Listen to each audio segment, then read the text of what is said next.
Hello and welcome back to another episode of the Paper Dungeon. We are super excited to be playing tonight, as per usual. This is going to be episode 39. Before we get started with tonight's episode, we do have a few quick announcements to get through, as per usual. Let's go ahead and start with you, Drew. What's your announcement? Greetings, members of the Paper Dungeon. Thank you for joining us on this occasion. It is a beautiful day here, and we're also happy to see you here. If you want to help support the show in more ways than just sharing us with your friends, then please feel free to subscribe or gift subscribe, donate on Streamlabs Donate, or even where you really should support us is on Patreon, because you get some extra content out of us, and in the future you'll get more content. Also, check us out on social media platforms like Instagram, I was just going to say TikTok, YouTube Shorts, and the like. Also, if you can, please compliment Grant's amazing head of hair with his messy bun and Aaron's beautiful beard, because they are both looking spectacular today. And DJ, with that immaculate, well-combed hair, is just looking very, very good today. Thank you. Well coiffed. Yeah. Thank you very much, Drew. Peep the ASMR channel that'll be coming your way. TPD I'm just ASMR. saying, Drew, you should get one of those like mics that has like the omnidirectional, like right ear and left ear, and then just like that is not what omnidirectional means, but yes. Yeah, not omnidirectional, but you know what I'm. They're like dual. It has the two different sides. One goes to one or the other, and then just do videos where it's just you like talking about mundane things, like it just like in an everyday conversation, but like slightly from a distance. And I guarantee you, people would tune in. Where it's just like, wow, the Bucks are up by 5 in the fourth quarter. Didn't expect that to happen. I'm glad that I didn't gamble on this match. And it's just like slightly quieter. I guarantee you you'd get views. We are mundane, and it's mundane. When this campaign is over and we see Cather in a nice retired home, he can finally start his beloved podcast where he rates the local festivals and talks about. This is when you get out the bag of chips, Drew, and you go. Guys, and then you go. That's actually a really good idea. We should do like a minor side series where it's just our characters doing a podcast as our characters in the side. It's like 4 episodes. That's it. Well, guys, it seems that the young men of the town have come out today from the logs. They are all carrying them on their backs. They're making their rounds to the logging house, making sure that all the wood can be properly prepped and prepared for making new surfboards. It'll be a good season out on the coast today, and I'm looking forward to seeing what all the new frontiermen will bring about. Frontiermen. Very nice. Let's move on to our next announcement. Mr. Grant, would you please give us our next announcement? Now that you guys are all relaxed, get anxious, because we're talking about the Paper Dungeon. We're talking about Patreon. If you're listening, or not Patreon, we're talking about podcasts. If you're listening on podcasts, I'm sorry that I just made you jump while you're driving. Please focus on the road. If you're watching on YouTube, oh my God, thank you for watching on YouTube. Please like and subscribe, and you can show up on Monday sometimes, and the anxiety will increase every moment you're on Twitch. It's going to be a great time. Monday evenings here, and if you have Amazon Prime, you can use that for a free sub, which gives us free money. I sincerely apologize for screaming, but Drew was getting too comfortable over here, and we can't have that in the Paper Dungeon. This is an uncomfortable experience every time. I literally almost snorted chocolate milk out of my nose. I saw that. Yeah, and you didn't? That could have been content. That could have been really good content. Comment below if chocolate milk just came out your nose. That would be the second time that A. McKellips has squirted something out of their nose. The first time was not me. The first time was... I said A. McKellips. I know. Also, I just, for the sake of my pride, I had to point that out. Anchor Danky, the opposite of ASMR is definitely a sports broadcast. 100%. Yes. Monday. Here comes Cloud9 storming down the top lane. Sorry, I can't. Aaron, would you please give us our last announcement? In proper Goldilocks fashion, I'm just going to have this be incredibly neutral in terms of loudness and relaxation. I'm just going to talk to you like a normal person, because guess what? We have a website, www.thepaperdungeon.com, on which there's a merch store that you can buy merch. Get it now. Do it. We also have a Discord that you should be on if you enjoy Dungeons and Dragons, if you enjoy TPD, because that's where all the other people who like Dungeons and Dragons, not all the other people, there's a lot of people who like Dungeons and Dragons, but all the people who like TPD should all be on there. It's a great place. We talk about like cooking and recipes, and that's how you know when we'll be live with stuff like Table Scraps that happens on Thursdays. And it's just an all around pretty chill place. It's nice. It's homey. You could be there, and you should be there. Or you could be Square. It's your choice. Also, as an aside, podcast listeners, I apologize. I was hoping to get the podcast fully up to date this past week, but I was sick like a whole 7 days. It was rough. But we're here now, so I'm gonna get that done at some point soon. Fantastic. Well, back to you, DJ. Thank you. I don't think we have any other announcements to get through, aside from a half announcement. Okay, just letting everybody know that we're coming towards the end of this campaign. We've been doing it for a while, but we don't have a whole lot of episodes left. Probably anywhere from 2 to 7 episodes left. 2 to 7. 2 to 7. Yes. So just be aware. Last few episodes are going to be coming out here the next several weeks. We're going to really try and make them good ones for you guys. And then after that, there'll probably be at least a little bit of a break. Might be a little bit of a longer break. We haven't quite decided yet. But we'll still have a few side series. Maybe even something coming up in October. Maybe it'll be a strong maybe. Yeah. Well, here's the thing. Here's my half announcement to make it a full announcement. I don't know if we will do a Between the Rows this year, but there will almost definitely be something Halloween related that we do. Like something spooky that is in October. Will it be Between the Rows? I can't guarantee. We've got a lot of stuff to plan, a lot of stuff to do. I don't know if we're going to be able to fit like 6 episodes of recording with somehow in that time. It'll be a strong, I don't know. But we'll figure out something to do. We'll do something. Absolutely. Maybe. Do you plan on doing the character one-shots like with book 1? I don't know, Aaron. Are we gonna do character one-shots like we did with the first one? Since you're I'm gonna tell you right now, the answer is yes, but with a twist. I like it. Just to keep you interested. That's what Aaron does. Everything TBD but with tradition. A twist. There will be character one-shots. I want another beach episode. I don't know if I can promise another beach episode. Maybe we've got another beach in this episode. We've got a couple of days. Absolutely.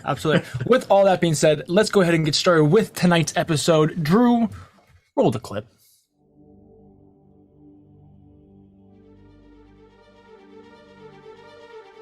Welcome to Nico Muris, a world of lost legend and forgotten lore.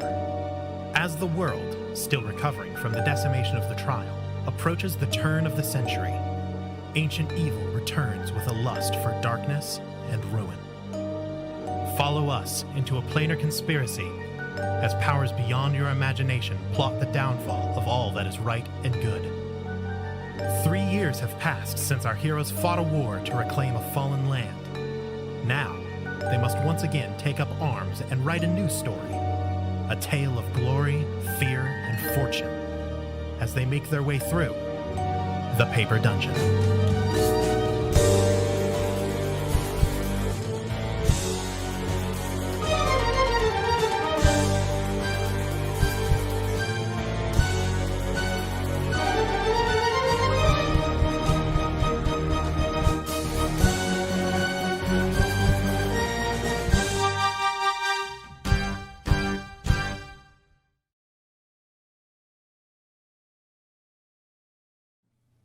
All right, and we are back. So, in our previous episodes, our party has been scattered to the wind. This happened after Rykorum, the king of the dragons, showed up at Gambit's keep and laid the smack down. They laid down some law. Laid down the law. He showed up. Smacked. You guys had a brilliant combat where you're able to kill off his 2 minions, the 2 ancient dragons that were with him. But in the end, his telekinetic grip was too strong for you to handle and resulted in each of the individual party members' death. after this, the world mourned the loss of Fate's Gambit. Clovar, being the manipulative politician that he is, used it as basically campaign material to prove that if the gods couldn't protect their chosen champions, then how would they protect the everyday people? And then this is just all the more reason to abandon the gods and bring on a new world order. While this was all going on, you each found yourself experiencing a different afterlife than you expected.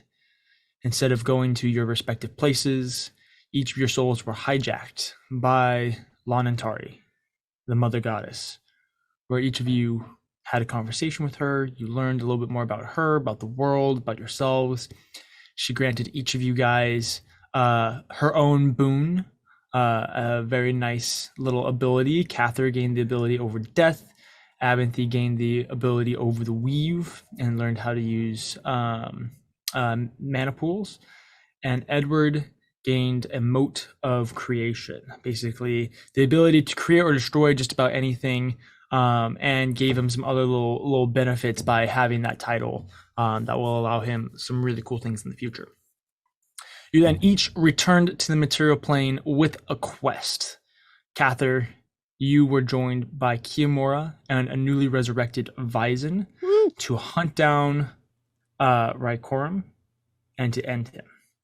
You arrived in the northern mountains, or just outside the northern mountains, I should say, in a small town in Rivaluna, and proceeded to the northern mountains where you hunted down the lair of Raikorum, and then you guys just kind of clapped his cheeks. Not gonna lie, you guys kind of just showed up and killed him. You're just like, you know what? We're not messing around. Yeah, you're done. Let's just say we were very upset about the outcome of the previous fight. There was an efficient level of destruction. It was pretty impressive. 2 words: Smite Knight. Smite Knight. Having 3 paladins, 3 19th level Smite paladins, Knight cubed. was pretty. Yeah, when you bring Ghost Rider to a fight, like, yeah, exactly. What do you want here? Yeah, if you haven't watched the episode, go back because It's Aaron really accidentally good created episode if Ghost you Rider. want, like, big Yeah, I combat. accidentally made It's Ghost pretty Rider. Grant had the greatest scream that we've had in It was pretty good. history. Yeah, Grant, do you think that you can give a sneak peek as to what that was for the audience? Do you even remember what we're talking about? I know what you're talking about. Like, I don't know how to give a sneak peek. I could turn my audio down or something. I love it. Yeah, just mute yourself, but just scream it really loud. Yeah, just the visuals. All right, this is quiet, right? Yeah. We can't even hear any of it. You can. Oh, I love it. Very quietly. I love it. That was beautiful. It was That was amazing. I won't be able to That was speak like for the what rest of the the people session. in the town heard. Yeah, exactly. With the mountains far in the distance, that's what they heard. Someone just in the field, they're like, What? While this was going on, Abinthy had returned to Material Plane and met up with Miriam Mazima and Lorelei Adrian to hunt down Wisteria Vale, the thorn in your guys' side, who has basically led the entire second half of this campaign's destruction and the resurrection of Clovar. We don't like her. She's terrible. Kind of absolutely the worst. Just kind of the worst. Kind of killed my little sister. It was messed up. It was not great. Broke you know. Kiyomura's heart. Yeah. You guys did some prep, dragged her into the 6th layer of hell, where she fought valiantly. She did her best with the opportunity that arose before her to try to not just get destroyed. I thought she did a really semi-decent job. But nonetheless, when you get dragged into the 6th layer of hell by 3 of the most powerful mages in history, it's hard to not just kind of get your cheeks clapped. I didn't take any damage. I was at full health at the end of that fight. I was at above full health, actually. I loved it. You guys dragged Wisteria Vale into the 6th layer of hell, defeated her. You didn't kill her, which Kiyomura is very appreciative of, as a little favor to our friend. And then are still deciding what exactly you want to do with her, where you want to put her, whole 9 yards. Finally, Edward, you return to the material plane with the quest to return to the Scarlet Wastes, resurrect a temple, and go find the last piece of the Rod of 7 Parts, something that will be very important to your little story in the coming episodes. You returned. When you found yourself in the Alisar Mountains, you just kind of were just wandering around, and then all of a sudden Leshka showed up, who was also just kind of wandering around. Just chilling. It was just chilling. Absolutely. A couple of wanderers. You and Leshka made your way down the mountains and towards the Scarlet Wastes, where you found a resurrected Tarak waiting for you. The three of you made your way across the wastes. Thankfully, you didn't have to go actually too far into the wastes to get to the temple.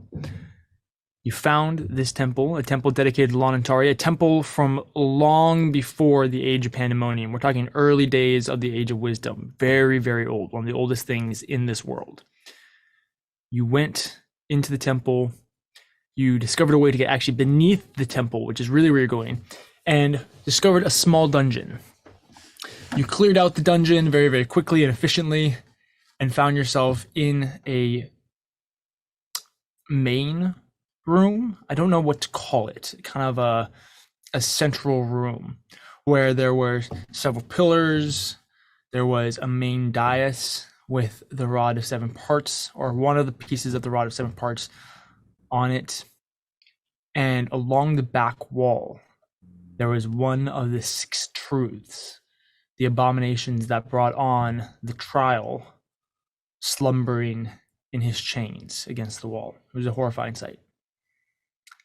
And that is where we left off last episode. We're going to jump back to Cather, Kiamora, and Vizin. You guys just finished killing Rykorum. Just died. If you remember, he had just there's all the different layers inside his keep, the main central layer, and then there's 3 levels to it. You guys have been fighting on several of those layers, and Rykorum has now fallen. What would you guys like to do? I have a question. Well, first to clarify, Mhm. I am playing Kiamora. Yes. Aaron is playing Vizin. Absolutely. Drew is playing Cather. Or Cather. And yeah. Second of all, how's my audio level? Is it good? We good? You could use a little more. A little bit more. How about now? Yeah. How we talking? How we looking? A little less. Just to shave off A little less? Just a Really? switch. Okay. Just How about this? Is that That's how perfect. we? This This is good. Yeah, Sure. that's Goldilocks right there. Okay. Thank you. Oof. Cather. I can't exactly remember how it ended, so in my eyes, Kiamora is like cradling Cather in his arm, even though he's probably fine. I'll help remind you, Grant. So Thank you. the fight ended just as Cather finished off the dragon, speaking the word over death for Mori, and Vizin and Kiamora both saw not Cather, but the 3 gods of death standing before the dead body of the dragon before they fade away, and you see Cather again breathing heavy as he's leaning on his sword. Oh yeah, and then Kiamora got to his knees and bowed, Yes. and Cather was like, "You don't need to do that." Yes. And Kiamora was like, "Yes, I do." Yes. And that's where it ended. That's where it ended. Okay, You're seriously. a god, Cather. Seriously, get up, please. And Cather will walk over and pick up Kiamora and just get him to his feet. Cradle him in his arms. Kiamora leans in, just kind of snuggles into his chest. I'm so grateful we're all alive. We're all right? Vizin, you're all right? As he looks up to him. I don't even do like any fancy way to get down. I just jump off the top layer all the way down to the base layer. Boom! Just land like full stance down, just stand up. I take some damage, but it's cool. And I'll walk over and go, "Get a room, the 2 of you." Cather will kind of just laugh and pull them both in, just wrap his arms around the necks of both of them, kind of pull them in close. Cather and his boys. We did it. We actually did it. Oh my goodness. Now there's not a chance that more dragons will show up, right? Because I think I am done for the day. I sure hope not. I feel pretty gassed, if I'm being honest. My all character right. sheet doesn't look like it because I accidentally reset everything, but I'm pretty gassed right now. Well, I think the better question to be asking is, what next? I think Well, we get out of here, right? Yes, yes, probably a good place to start, actually. Hold on. I think that's probably on you, Mr. Just remember, Fancy Catherine, helmet. you were messaged in the middle of the combat. Oh, yes, I was messaged in the middle of combat. Thank you for the reminder, God. Just also, the 3 fates show up again. They're like, by the way, you got by the way, don't forget. By the way, you have a message on line 4.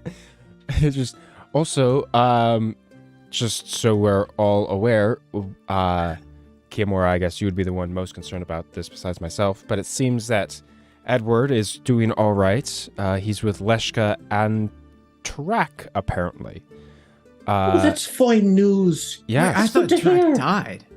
Well, yes, he did, and Well, I suppose so I mean did I. he probably yeah. has a similar situation to that of Vyzen. Yes, that he was brought back, which is good. If those 3 are together, then I'm sure that he'll be all right. And if that's the case, then there's a decent chance that Amethy is probably somewhere and doing all right. He can take care of himself pretty well. So hopefully we'll be hearing from him soon. But it probably would be best to get out of here. I imagine it is almost sunset by this time. You know, Edward died too. Yes, well, we all died. Right. Oh, right. Well, that's good. Like all of you are just like resurrected versions of yourselves. Like actually, everybody a part of this party. Everyone has been true resurrected. Yes. Yeah, pretty much. If I'm honest, I didn't even know if Edward was gonna come back. Yes, he never seemed like he had too many plans to escape death if it came to him, other than the rest of you. Well, so it's a good thing that something must have stepped in. Right. Probably someone. Yes, that it is. meant. Although he has grown quite a bit since you've last seen him, Vyzen. That's good. He could use some growing, from what I knew. Yes. An inch or two. Some people don't stop growing until they're like 25. I think for like half elves. Well, okay. Anyway, let's get out of here. And Everybody is Brooke from One Piece. That's right. and Cather will begin to lead the group as they. Well, actually, first of all, Cather, is there anything? Don't you have a teleportation helmet? Is there any significant loot in this cavern? No. Yeah. No significant Nothing? loot in this cavern. I'm sure there is, but nothing that I'm going to bother to come up with. We should probably take some evidence that we've killed Raikorum in case the people doubt us. Oh, yes, that is a good idea. I'll walk Let's over. bring a tooth. I'll walk over. I mean, he doesn't actually have like a crown, does he? He doesn't have a crown. Or like, Can't cut off his head because his head is the size of like all 4 of you combined. right? What about a Maybe tooth? we can take a small scale. Yeah, I guess we could probably take a scale, right? From what I know of the gem It's like the size of a dragons- shield. Oh, we can just take one from the tool. It's like the size of a small shield. That's fine, a buckler. Sure. Yeah. We'll grab that, and I'll throw it in the bag of holding. And yeah, begin to, just. although a buckler actually would fit pretty well if it is the size of a buckler. But anyway. Is a buckler like a sash? No, a Grant and I are buckler. Grant and I are like, you guys are nerds for knowing different types So of a shields. buckler is a hand shield that you present in front of you that takes up about this range. It's It a would very often small be- shield. Yeah, it functions similar to a parrying dagger Yeah. in its actual employment. Although it can't be used as much offensively, it is better defensively and a bit safer and requires a little bit less expertise. I So know what bucklers a for buckler losers is. who want to be cool. Yeah, I mean, it's very useful. Yeah. It's the spear of shields. Yeah. Anyway, Cather begins to crawl out of the cavern. Wait, Cather! What? Yes. And Kiamura stopped you before you leave. Yes. Remember when we made our oaths in that graveyard? Yes. It was a long time Who ago. would have known that path would have led here? You, me, and Vyzen. Taking on a dragon. It is. We really lived up to everything we said we would, didn't we? We've done it, Cather. We've done it. We have done quite remarkably well. Yes, I would agree. Even if we How die would- tomorrow, Cather, I will know that we gave it our all. That's why I trusted you like a brother on that night. I knew you had it in you. Were you always this emotional? So much cringe. Thank you. Oh, there's so much of me that just wants to like take him away from Grant. You're like, no, this is my boy. Don't make him cringy. Truth be told, I can't recall if I actually met you too much. No, you guys didn't meet at all because you were supposed to meet when we were during the war to retake Athala, but that didn't actually happen because he left. I'm surprised that you are as good of friends as you are. We've been Catherine mentioned you a few times. We have been through quite a bit times. together. I've known you since we were boys. We went surfing together. Anyway, all right. And I bested you at every turn. Except the body. Cather begins to make his way out of the cave. Bison was that friend growing up that was always bigger than the other boys and bullied them because he was so much bigger than them. Absolutely, that was definitely Bison. Vison, so you know Volna then? If you grew up with him. Yes. I'm sure that you wouldn't know. Volna, I suppose, was now my fiance. Oh, really? Yes. How is she doing? Is she all right? I hope that she's not still caught up on me. I don't really know her that well, I guess. She's probably you brought her up, so surely that you know a bit about her. I maybe met her. No matter, how did you meet? I don't remember. Is she doing all right? Has she? I think she's fine. Probably. Do you think that she's still caught up about me? And I would hate to know. I don't know. I think Vison. she's probably moved on. Yes, Kimura. How is she? She doing fine? I'm Cather, but I know it's confusing. No, I said Volna. How is she? Like, you know. No, okay. Anyway, yes, Volna is doing well. She was in a rough spot for a fair bit of time. Oh, I'm sorry to hear that. But I hope. But she'd cry often. She's getting along better. She's doing all right. She's actually meeting with some of the Alistar dwarves right now, trying to help us with something that we're trying to acquire, a tool that we're trying to acquire, just in case we need it. She always had a way with words, so I'm glad that she's doing all right now. Yes. I hope that while she was in that rough spot, she had a shoulder to cry on. Yes. She's. Yeah, Mora, you're looking a little faint there. Did the dragon hit you harder than we thought it's catching up to me. It's catching up to me. Have we made it outside the cave yet, DJ? Oh yeah, this whole conversation has been going on as you guys are like crawling on your like army crawling through the tiny tunnel. If you remember, I'm just slithering. I'm like, Kiamora, you seem a little sick there. Oh my god, you seem a little slow. No, I'm fine. Really, I'm fine. Every time. As you guys make your way out of the tiny tunnel, you find yourself back in that small valley between the mountains, that little mountain pass, basically. There's a little bit of time before sunset. The sun's just beginning to come down and just like touch the water in the distance. And DM, it's from where we're at. Like it took us a couple days to like from here to get to like the village we came from, right? Or it's like a couple hours. It was, a couple hours. Okay. But you also have a helm with teleportation, so you can literally go anywhere if you want. Yeah. I know. Trust me, I know. I'm. It's like I'm aware. Yeah. So Cather is just gonna kind of keep making his way down the mountain trail and towards kind of out in the mountain valley towards that village. Yep. And as trying his best to tune out the annoyance that is Bison and Kiamora just bantering with each other about my sister. You guys are kind of fallen into kind of an awkward silence over the whole thing, except for Bison, who totally does not notice it. Yeah. Catherine and Kiamora are just like awkwardly not talking about. They're just like, we don't mention it while he's back. We're just gonna avoid that. I remember the first time that we met. And then Bison's remembering the good old days. Oh my god. She was as beautiful as a summer night. But yeah, as they're traveling, couple times Cather will kind of like look back at Vison and just kind of pause for a moment and just be thinking, not like that, Grant.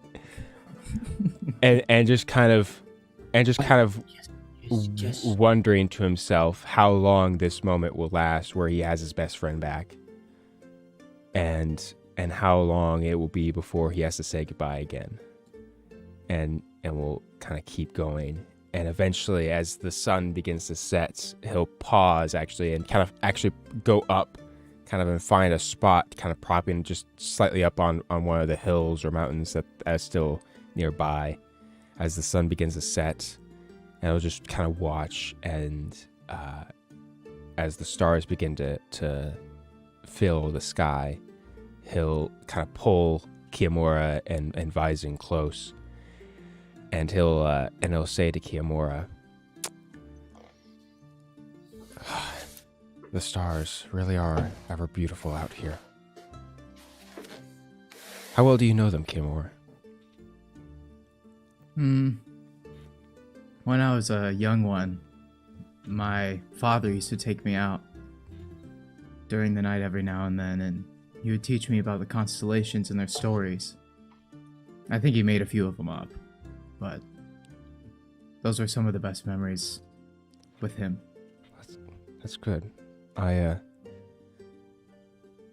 fell in love with the stars at a fairly young age, at least young age for me.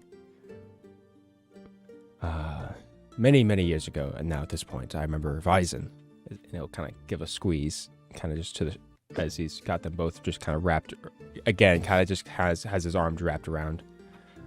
I remember I was having a particularly bad day, and he shared something with me, which I thought was remarkable. If you look up and look, there's a kind of a cluster of stars right there, if you can see them. Just above that, you can actually see that there's a few other stars that begin to wrap around and make an arc before a full circle. And just off of that circle, you could see there's kind of a diamond shape and a kind of extension that comes off of that. And towards the bottom, you could see a similar kind of function, both on two ends at the bottom. Now, that particular constellation for the Moon Elves is known as the Immortal Warrior. It is a constellation that reminds us of actually way back during the trial and even leading into the Elven Wars of the many champions that we had back in that age. But I remember something quite remarkable when Vison told me a story actually about another name that Rivaluna has for that constellation. Vizdahar Uldrahem. Named after a elven warrior from long ago.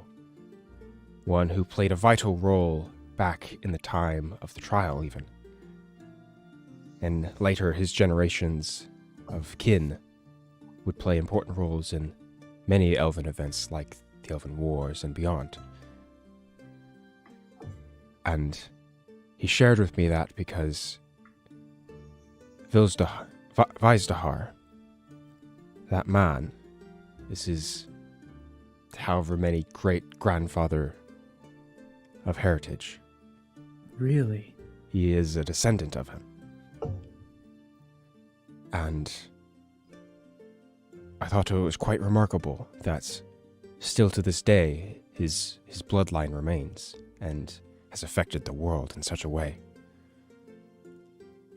And to this day I cannot think of a greater man to carry on that legacy than Vison himself. Eldest son of Vislar Ultrahem. But he didn't share that story with me at that time to prop himself up. In fact, it was the opposite.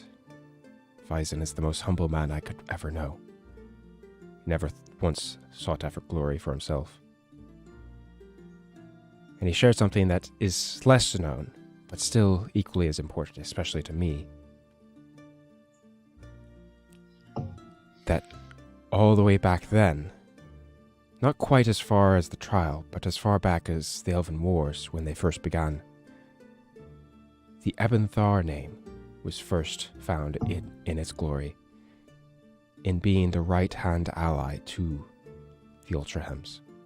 And ever since then, the two families have been intertwined, working together and having a bond thicker than blood. And he shared that with me and reminded me and told me that even I could be destined for greatness, even though I thought so little of myself. And he'll let go of the two of them. Still to this day, I hold on to that fact, even though Vyzen is gone. Because I have to carry on that legacy while I still can. That way someday his younger brothers can carry on that legacy. And now, and he'll kind of turn and face both of them. And now we're facing the end of the world. And there are not two swords that I would rather have at my side. Thank you both for being here. Thank you both for helping me. I could not possibly accomplish the task that we did today without your help. And I know that I would not be able to take on someone like Lovar without your help. There's much more to be done. But the load is a little lighter knowing that you two are carrying it with me, along with the others, wherever they are. And he'll just kind of step forward and pull them both into a very, very tight hug, and just kind of cry softly just for a moment, before wiping away the tears and kind of stretching. All right, well, where do we think our friends are? That's a fine question, but I think that I've at least got a few things to say. I think you're remembering the story a little bit wrong, my friend.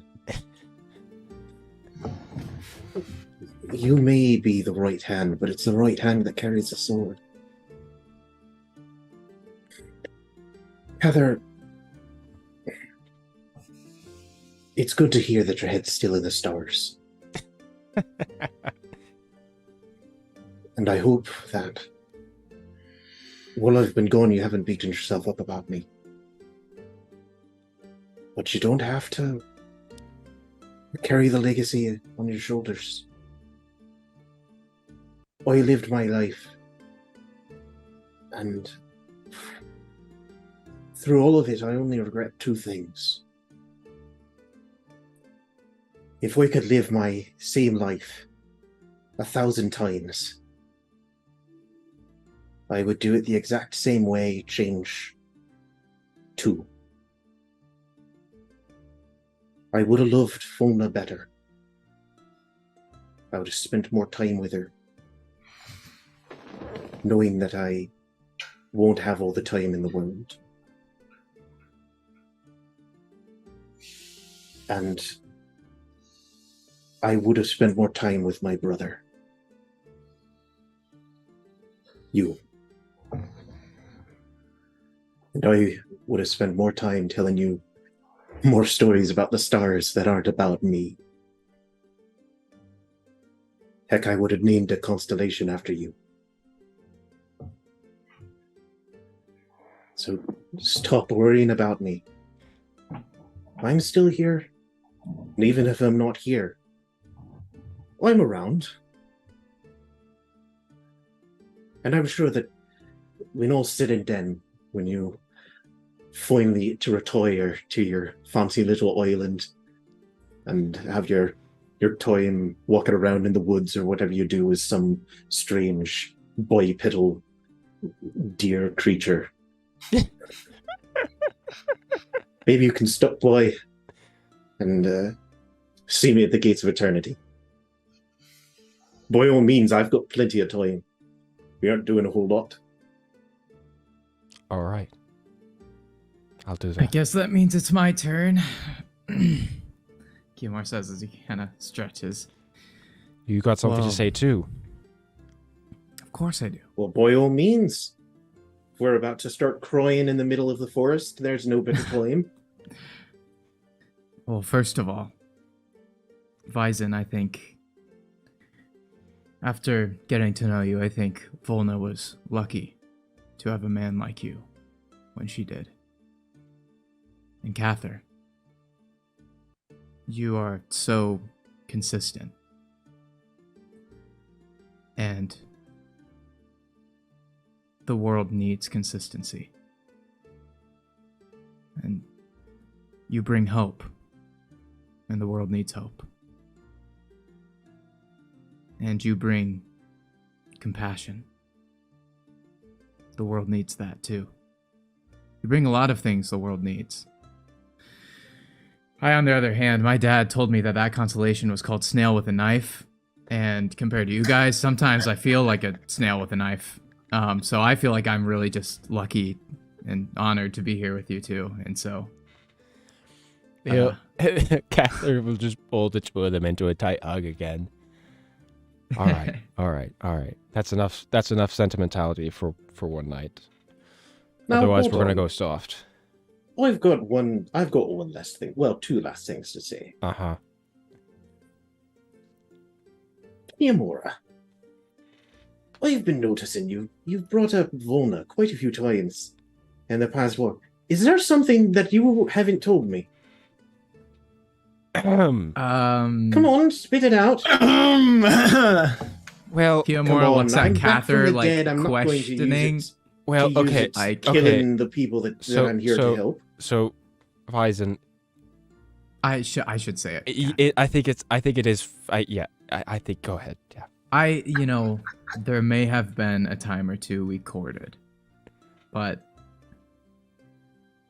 I mean, she'd talk about you a lot, and I don't know what else to say. He looks at Cather. You see Vysen. He at face glance, nothing, complete stone face, literally no change. But you do see that his hand is like clenching and unclenching like aggressively. And then he pauses and he seems to think about something for a second and he goes, Kiamora, I don't think that I know you too well. I'm still, you're a very new person to me, but if Cather trusts you, which from what I can tell, you seem to have spent quite a lot of time together, then you must be some semblance of a good man. And for the most part, you seem honest. Maybe a little too honest. If you wish to pursue Volna, you have my blessing. But if I find out that you have done anything unkind to her, I will personally break every vow I've ever made. I will crawl from the gates of eternity, and there will be no power under the stars that will stop me from erasing every part of you from existence. And then I will find a way to go back in time and do it again. Okay. Message received. Cather is rolling over laughing right now. And the second thing, I think I like snail with a knife better. It looks like a snail with a knife. Of course you would. No. You see, it's got the little head, it's got the spiral, it's got the little like triangle. Yes. You don't have to diamond. explain it. I have always. But I think that the best thing that we can do. I mean, I haven't gotten to see your fancy little castle. I was going to say that our keep does feel like the best place to regroup. The most likely that they'll all end up around the same place. It's probably not in the best condition, but don't you all have some kind of messaging stone or something like that? Yes. I mean, assuming that they're still working, we do have a few stones that we share within the group. So, Hey, DM. Could this exact point in time the stones start to crackle and then we move to the next 3? At this exact moment in time, hold on a moment. Pull out that stone, and it begins to kind of shake and vibrate, and there's little like sparks of energy coming off of it. But we'll be back to that in just a second. The only thing I'm gonna say, Bison was someone to build a life with. Kiyomura was someone to make her laugh again. Anyway, I'm just saying, Bison is wife material. Dang. Bison is wife. Wife that up. Absolutely. If you have a Bison in your life, look, Wife. put a ring on that thing. It's okay for girls to propose. Absolutely. Kiyomura will forever be a rebound, and it's just heartbreaking for him. Not a rebound. He's exactly what she needs. Look, She thought she sometimes, I agree. I'm joking. sometimes you've got to to date down, right? Look, I think Listen, man. Kiyomura and Listen, Volna man. work. Sometimes Kiyomura is just ripped. the funny thing about it is you guys are very, very different. Bison and Kiyomura are very, very different, but they fit well because they were very different things at the time. When Bison and Volna were together, that was a time of a lot of political distress, and that's when Volna thought that she was going to go be this huge representative for the world, whole 9 yards. Power so she couple. needed like a power man at her side, you know. Yeah, power Now wait, she's wait, like, wait. I just kind of want to like not be sad all the time, and Kiyomura makes her laugh. We're And looking at went it from- too complicated. am I? Volna You can went go from ahead, Aaron. Jimbro to Himbo. Well, and see, here's the fun thing. So back in the day, Volna wasn't actually going to become like a huge representative. She was actually just going to become a school teacher. So honestly, I would love it if she went back to that. That's Catherine. That's here's what the Catherine's thing. going to advise her after he's all done with this madness. We're looking at this way too complicated. Now, Kiyomura and Bison have a lot of similar history, and they understand each other a lot more, maybe. So Bison and because- Kiyomura are going to get together. I mean- Get Volna out of there. I'm in. Send it. So No, we can do that. we're gonna hop to the opposite corner of the country. We're gonna hop over to Edward. You guys just left the main hall of the dungeon. You have collected the piece of the rod that you need to, and we'll say that you're just stepping out of the dungeon entirely. Actually, if I remember correctly, I think you guys were outside of the temple. What would you guys like to do? Oh, well, I suppose that the only question that we have to ask now is, what next? We're still in the room with where the rod was with the one of the 6 truths. We No, we're just stepped outside. out of the dungeon. Just dude. got out. I'm Out of sorry. the dungeon. I'm so sorry. I was changing stuff for the stream. I was not listening. I'm so sorry. I was trying Yeah, to. that's a job I to do. was I will adjusting let it stuff slide for the stream. because I apologize. you had things that you were actually doing. I'm so I sorry. DM. literally just said that. I apologize. Like it was literally like a, hey, you guys are outside the building. What do you do? in the future, Well, what's next? We're inside the building, right? in the At least you future, have I will excuses. learn. I've learned my lesson. In the future, I will not go first. I would imagine we better get back to the keep or something. I don't know. Well, I mean, Yes. I mean, I don't know. I guess. Oh, you haven't seen the keep, Turan. I haven't We seen gotta the go keep. back to the keep. And you best believe that Leshka, if can we you please have I mean, go back to isn't the it? better, Well, okay. Okay. Word of warning, just for the both of you. Like the keep is a little destroyed right now.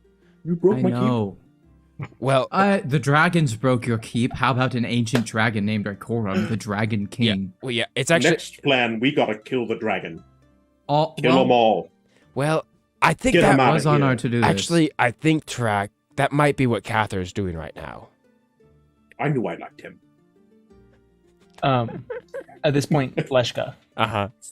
you get a little ping in your mind. Uh-huh. You get a mind ping? Yeah. Discord. Little mind ping. Yep.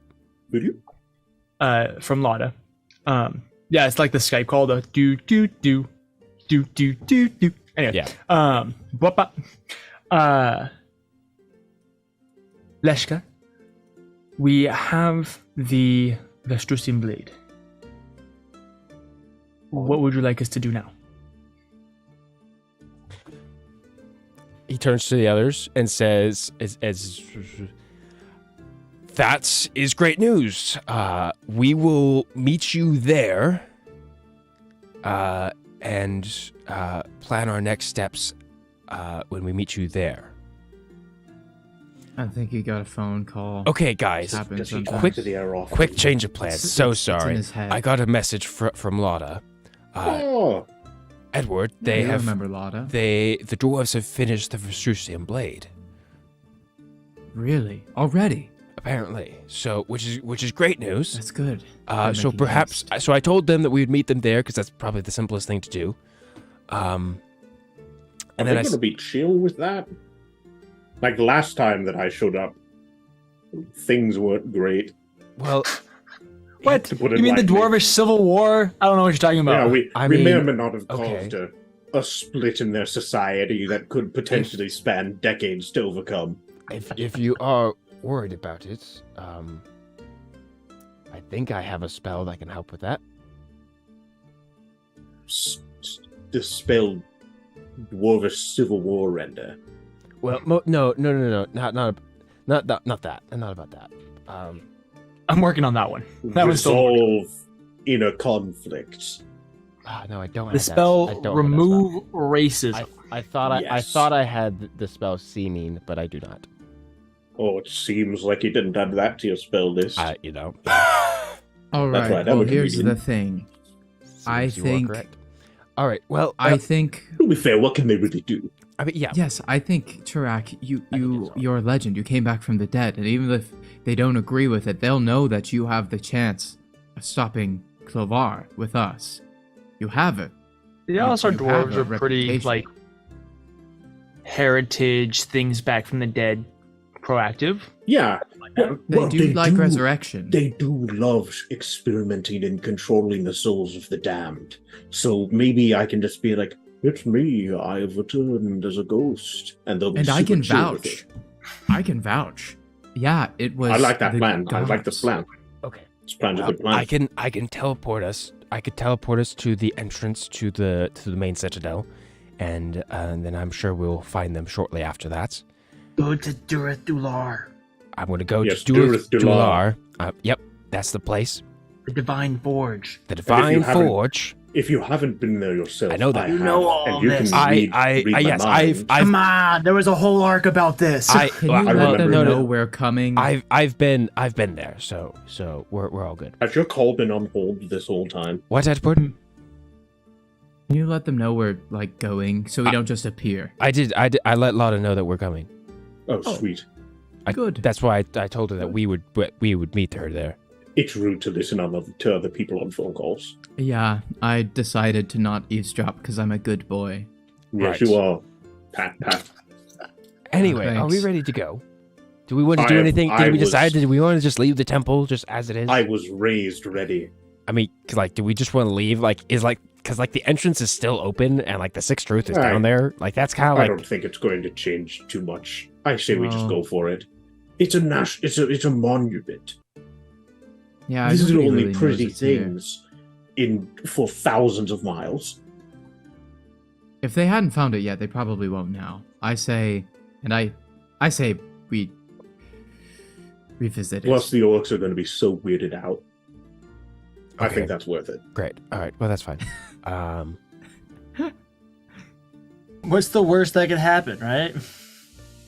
All right. Well, time to take it away. Time to the sound of the sands. I don't know where that whooshing came from. So, but yeah, Leshka will take hands with Tarak and Edward. And wait. Everybody be quiet. Just shh. Can you hear that? No, Zoom is doing well at noise suppressing every now and then. Because Josh is cooking some chicken. And that's what the sizzle was that I heard. Yeah, a little sizzle. Anyway, he's gonna teleport. Okay. And to Dular. Absolutely. You guys all feel the familiar sensation of teleportation, the kind of drop in your stomach, feeling like you need to throw, that's just, Oh, before arriving at Durthular. It is an immediate temperature change for the worse, and you guys are kind of surprised by it because you go from being in the desert where it's like 115 degrees to literally at the base of a divine forge. If you guys remember, Durthular is a volcano, where at the base of the volcano is a permanent rift in the world that leads to the plane of fire. Yeah. And the dwarves harness this to create a forge that can actually forge Vestrusium, the hardest metal in the world. And it's the only place in the world where you can forge this Vestrusium. And you have to have special tools that each of the clan members each own, so they all have to get together to be able to actually do this. It's a whole thing, big old ceremony, very, very, very delicate business. Like lots of ceremony around it. Like the chop shop in robots. Yeah, sure. Yeah. It's just like a horrible, horrible way of degrading this beautiful place. Anyway, I like it. you guys arrive people, outside the upgrades. entrance to it, which is still blasting with heat. Yeah. It's probably a good like 5, 10, It's 15 degrees hotter. blasting with heat in here. Man, if I wasn't resistant thought to it was- fire, I'd be sweating. I thought it guys was hot. Arrive used to here it, I'm and see Lada and Sam waiting for you guys. Sam, my love. As Sam goes rushing over to you. Then you guys do the classic, like she jumped, like does the jump hug, you catch and spin, whole 9 yards. I imagine it's the reverse.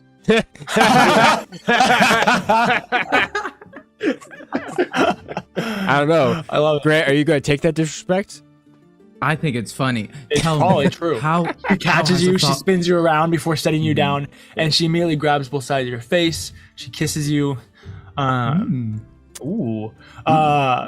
Before And then after they kiss, I have missed you. Edward, What? tell me, how is Athala? What? Wow. Why do they do that? Tarak. Like why do they embrace each other like that? I'm just saying, I'm not much of a relationship guy. I've never been married. But if I I haven't seen a significant other for a specific amount of time, the first thing that I say is definitely not, hey, how was work?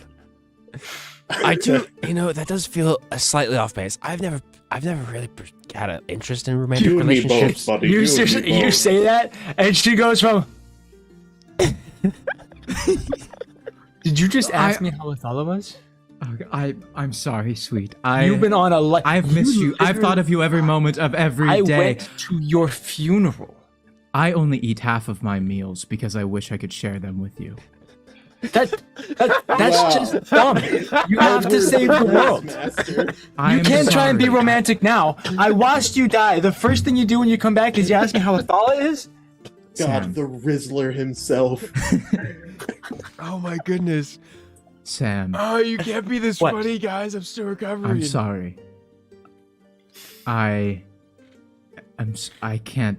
It sickens me to think of you here without saying goodbye, and I'm just so happy that I'm not dead and I can see you again. She's gonna kind of look at you, kind of like glare at you, and then she's just gonna like. He gives an apologetic shrug. She just kind of like softly like slaps you, just barely, and she just goes, "Don't die again." I will. Okay. I will. I promise. You have my word. I will. Say in Lada's head, because Leshka's too afraid to say anything out loud for fear of breaking out into laughter. Lada, this is so great to see you again. I can't help but notice that Volna isn't with the two of you. Is she all right? Is she left already? Volna's fine. She's still meeting with the dwarfs. She should be out in just a second. I see. Well, that is good, and I'm glad to hear you guys made progress so quickly. I expected it to take a little longer. I mean, it's been like 3 weeks since you sent us here. Well, I mean, has it really been that long already? Man, time Something like flies that. when I your don't friends know. die. Time flies. I don't know. You all died, so who knows how long it's Well, actually been. I didn't die, but You didn't die. That's good. I'm really glad you're not dead. that too many times, really. You've died far too many times. Yes. That's true. You should stop doing that. The gods of death don't really like it when people come back a lot. Yeah. Sam and Edward are holding hands and they're like talking to each other like quietly while the conversation happens. Yeah. Like, Well, they don't know a conversation is happening. So there's you two they are because super quiet. they really are happy to see each other. Because Lada and Leshka are just kind of staring at each other. Yeah. So I want to set the scene right here. We've got like the two lovebirds, and they're like, "I'm sorry, my dear." Blah, blah, blah, blah. I've missed you so much. I can't. And then there's these two people just staring at each other across the room, and occasionally they'll be like, It's kind of like sign language, where like they're like kind of making some movements. Yeah, they're still gesturing as if they're talking out loud. And then there's Tarak, who like a full like 1.5 feet taller than everyone else in the room is just like kind of awkwardly like standing. He like looks at them and he goes, "So I heard something about a sword that we're getting." At this point, I don't mean to interrupt. Lada kind of like comes to for a second, and it's like, "Wait, Track?" Yeah, it's me. Hello. Apparently, he's back from the dead to help us now. defeat the Clovar. Yep. Welcome back. It's Lon a and pleasure to see you Tari. again, my friend. Brought us What? both back. Did you? What? I didn't hear that. I've It's a been. pleasure to see you again. Oh yes, the same. Sorry, I phased out for a second there. It's real hot. It's been quite an eventful past couple days for us. Yeah. Traveling At this through the point, you wastes. hear a voice in the distance. Thank you very much for your help. And then you see Volna come around from the corner, just strutting it like the babe that she is. Absolutely. Before, Canonic that Volna only model walks. yeah, absolutely, Which is absolutely. like faster than most when she's people's on sprints. business trips. Yes. Oh yeah, she's got a reputation to uphold. Yeah, that's right. You see her come around the corner with a cloth bundle in her arms. I'm glad you all are back. Edward, I'm glad you're not dead. Very, very happy to hear that. Leshka, nice to see you again. It's a pleasure. Yes. Volna! Tarak, I've heard so much about you. And do you not remember? We've met a couple times. Did we? Yes, there was beach Volna, it's so good to see you again. Absolutely. Do you not remember the beach episode where Volna was like flirting with Havel? I mean, it was like 400 episodes ago, so. I No, that remember included that. They water. were like I don't like water. Yeah. True. You were That's true. not. You were kind of. I think you might have been up on the cliffs actually. Yeah. Yeah. But I. Were you at the War of Athala? Was that? I was. You were yes. there. If you remember, I I got got it now. captured. Volna, you're Edward's sister. Cather's sister. No. Cather's sister. Yes. I'm If you remember, Vyzen. Do you remember Vyzen, the general for the War of Athala? Cather's friend. the one that lived. No. No. He died. Died. No, him. the other one was Biero, his brother. He lived. Biero and I were captured, and then Catherine. Anyway, it's great to see you again. This is besides. Oh yes, I'm sure that we have business to probably do. we'll have an entire side episode where we talk to each other and catch up. I love it. That'll be a podcast about it. Edward brings Sam over to Track and says, Sam, this is Tarak. He's the one I told you all about, and he's the reason I am alive today, and the reason Athala is standing. How's the receptionist desk? Is this the right Sam? Yes, I was his receptionist for quite a long time, although I was more like his assistant. But nonetheless, yes, now I'm his wife, and I'm forever in your debt for bringing him, for trading your life for his, I suppose is what actually happened. Thank you for that. I'm gonna You're say so it. modest. She rules You nailed Athala it. now. You run Athala? Yes, I am one of the newly elected leaders of Athala. Thank goodness, because let me tell you, he couldn't have done a good job, right? Okay, I did okay. Like, there's right, no honey? way. I did mean, okay. look at him. Phenomenal Look at him. job. It's like he probably doesn't Listen, even lift. he's a big picture guy, okay, and I'm the details. Okay, so we worked well together. We worked together. He instituted a lot of things that are really important. especially when it comes to the orcs and their transition out of the wastes. He did a lot of really amazing things. Like I said, just the details. The details aren't quite his thing, but nonetheless, he's a where I fail, she flourishes. Well, you two look great together. Thank you. What battle did you get married in? Edward just like moves his hand, like, go on, say something. We got married in I believe it was the Battle of the Red Thorns, if I remember correctly. Yes. It was up. Yes. It was a secondary battle years after the war to retake Athola. A small skirmish had taken place because of a resurgence of undead that were trying to once again dominate Athola. I can already for the forces see it in my head. Yes. Back to a wall of red thorns, the hordes of the dead swarm. Sam just kind of like leans over to you, Edward, and is just like, as the hands of death Edward's in like, those this crawling just happens evil sometimes. things It's will begin to orcish- overwhelm it's you. A orcish light shines practice. from It's okay. within. It was And together you stand up and cast aside your earthly bonds, relishing the hordes of the dead before you. Swaths, legions cut down in the blink of an eye. Wow. I think that's how it went. We got married outside a temple, Tarak. We got married quickly. Outside the temple, surrounded by red thorns. Okay. Yes. As the legions of the dead swarmed atop of you. I'm sure that it was beautiful. It was more of a proactive marriage. We were pretty sure Edward was going to go die, which he did, actually. Okay, you promised me you weren't going to die. I know, and I'm sorry for that. Mine. Also, anyway. listen. Wait, Volna. Hold on, let him have wait, it. Let him wait. cook. Sam, Yes, I would like to make a new promise, similar to the one I made. I don't know if I can trust the promises that you make right now. That's not a good, I healthy thing in a promise you, relationship. You've Volna. got to be able to trust. I just said Volna. That's awkward. I promise you, Sam.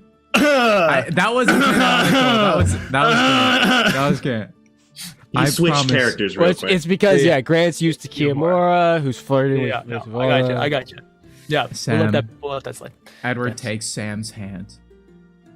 He says, I promise that we will live long and happy. There is nothing that I would let get in my way between me and a life with you. Even if it's death, I will come back. And I've already proved that. I suppose so. I'm going to hold you to that one, okay? Okay. All right. That's so romantic. Welcome to Fate's Gambit. Yes. Everybody claps in the room. That's what happened, right? That's what just happened, Edward? We have a new member. No, I don't think so. Did I just You're not. join Fate's You Gambit? don't want to. I'm a excited member to of fight Fate's at Gambit your now? side. Now hold What on. are you Actually, proficient we Edward, make decisions am by I a member of consensus. Fate's Gambit? I don't know if that was ever determined. No, you never made it past sub member. That's unfortunate. Supporting roles. There are supporting roles. That's why you aren't ever in the main episodes. Oh, I see. I should. Unless one of the main episodes I is should gone. I should really look for a promotion.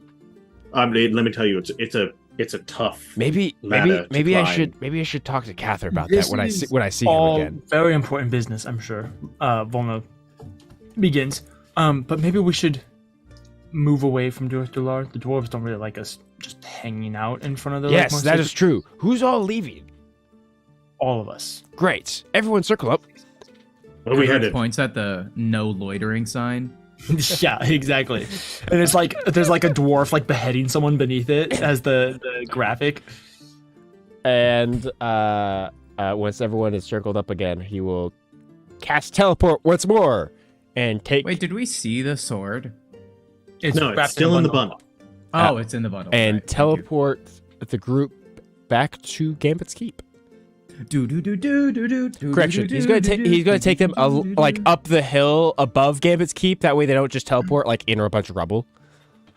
Absolutely. You guys find yourself on top of this hill. Slight breeze playing in the distance. It's a couple hours before sunset. And so you can see there's the water. Obviously, the sun's setting on the other side because it's on the world. Never eat.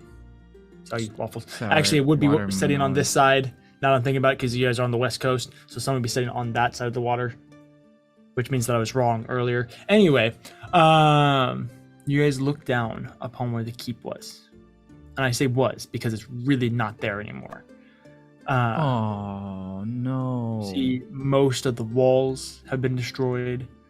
The inner keep, the actual like housing portion of it, is fairly okay. About half of it is still up. The other half is just like caved in. 2 of the towers have been destroyed.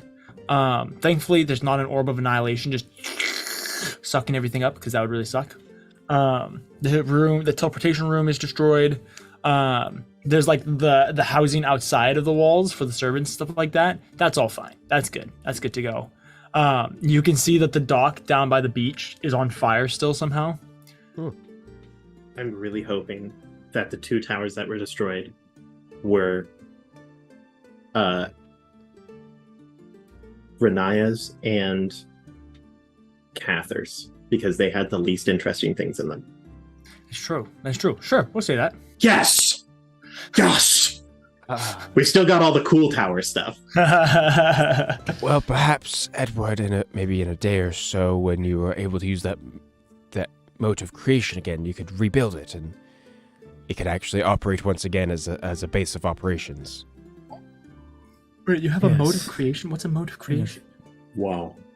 I have so much to tell you. This looks incredible. Look at that! There's 2 towers and a whole bunch of rocks. This is perfect. This is only half of it. You should have seen it when it was like fully done. It was beautiful. You mean that it's not the way that it was? Yeah. Well, no. Tarak, you see the 2 corpses of the dragons there, like I laying on top. Yeah, the perfect decoration. Well, honestly, they wouldn't make bad decoration. That is true. You could. I'm just saying. I mean, they're gonna rot, but you could stuff them and just prop them right up, right there. I want a dragon taxidermy, but I just want it to be the head mounted on 2 of the towers. 2 heads. I was gonna say, mounting 2 of the heads. That'd be pretty And then sick. you could put like a flamethrower in the mouth of one, so when the enemies come near, you can have the jaw. If you put a redstone torch behind the block, it'll move its mouth up and down. Yeah. That's right. It's pretty sweet. Vono will speak up. Is there a place that we can still get in? That way we can kind of... Yeah, I did. Out of the... After I heard everything happened, I kind of scouted around to see if I could find any survivors, anything in the rubble, or any of Fate's Gambit. There's a few different places that you could actually get in, and a few different parts of the keep itself that are still quite functional. And so we'll have spots that we can relax and sleep and maybe we should go do that before I, open the bundle. Yeah. Can we? Me. I've envisioned this place in my mind every day for the past unknowing amount of years, however long I've been in the depths. I know it like the back of my hand. And I'll walk and I'll go and I go to grab a door that's not there, and I'm like, I forgot it was off to the right. No, I head in. And then I go in. And then can we go into the secret place below Track's tower? Sure. Yes. I open up the little trap door. I clear a bunch of rubble away. Just like a column of smoke that appears. I say, let it be known, no lies can be told within this sacred realm. And then I'll climb down. Okay. Volna follows, Lila follows. Sam looks at Edward. Edward nods and he's like, oh yeah, you're gonna like this. Sam goes down. I'm assuming that you 2 follow. Yes. Yeah. And we find ourselves where, Aaron? We've actually been here very briefly, way at the start of chapter 2. Below Tarak's tower is Tarak's secret room. Each of the towers have their own secret room. Catherine never used his. Ryan never used his. Edward has the Batcave. Tarak's has been enchanted up the wazoo. So when you descend the ladder, you basically step back into the wastes, except it is not as hot. It's like the most possible pleasant temperature the waste can be, which is still like 87 degrees. But it isn't like 115. And you step onto like a sandstone pillar, basically, that overlooks the ocean as the sun is setting. So the entire room is cast in a red glow. You can feel the wind and bits of sand hit your face. And there's not a whole lot down here. The two biggest things that there at one point in time was a hammer, which contained a piece of the rod. That has been moved / dismantled. So it's probably the head of a hammer. Well, the whole hammer was given to the orcs. Oh, well, in that case, no, hammer's gone. But then at the very edge, there is a spear that contains that has like a hoop below the base of the spear that has a full eyeball in it that does look around at you, and that spear has been quite literally like chained to the earth itself. So that way, and it changed the effects of the spear as well. This is a spear of Grumsh, and if it is unchained, it has the potential to possess you. But at the moment, it can be used to cast Scry without the potential possession because it has been sealed. And the only way to unseal it is to speak the words, "This is the end of the world." And mind you, Trek was not lying. This room is also enchanted. So if you say a lie while within the room, you are teleported out of the room to the entrance. So the spear can only be taken if it actually is the end of the world. Nice. Or at least the person believes it's the end of the world. Yeah. It's got to be true. They have to fully believe that it is. Mm-hmm.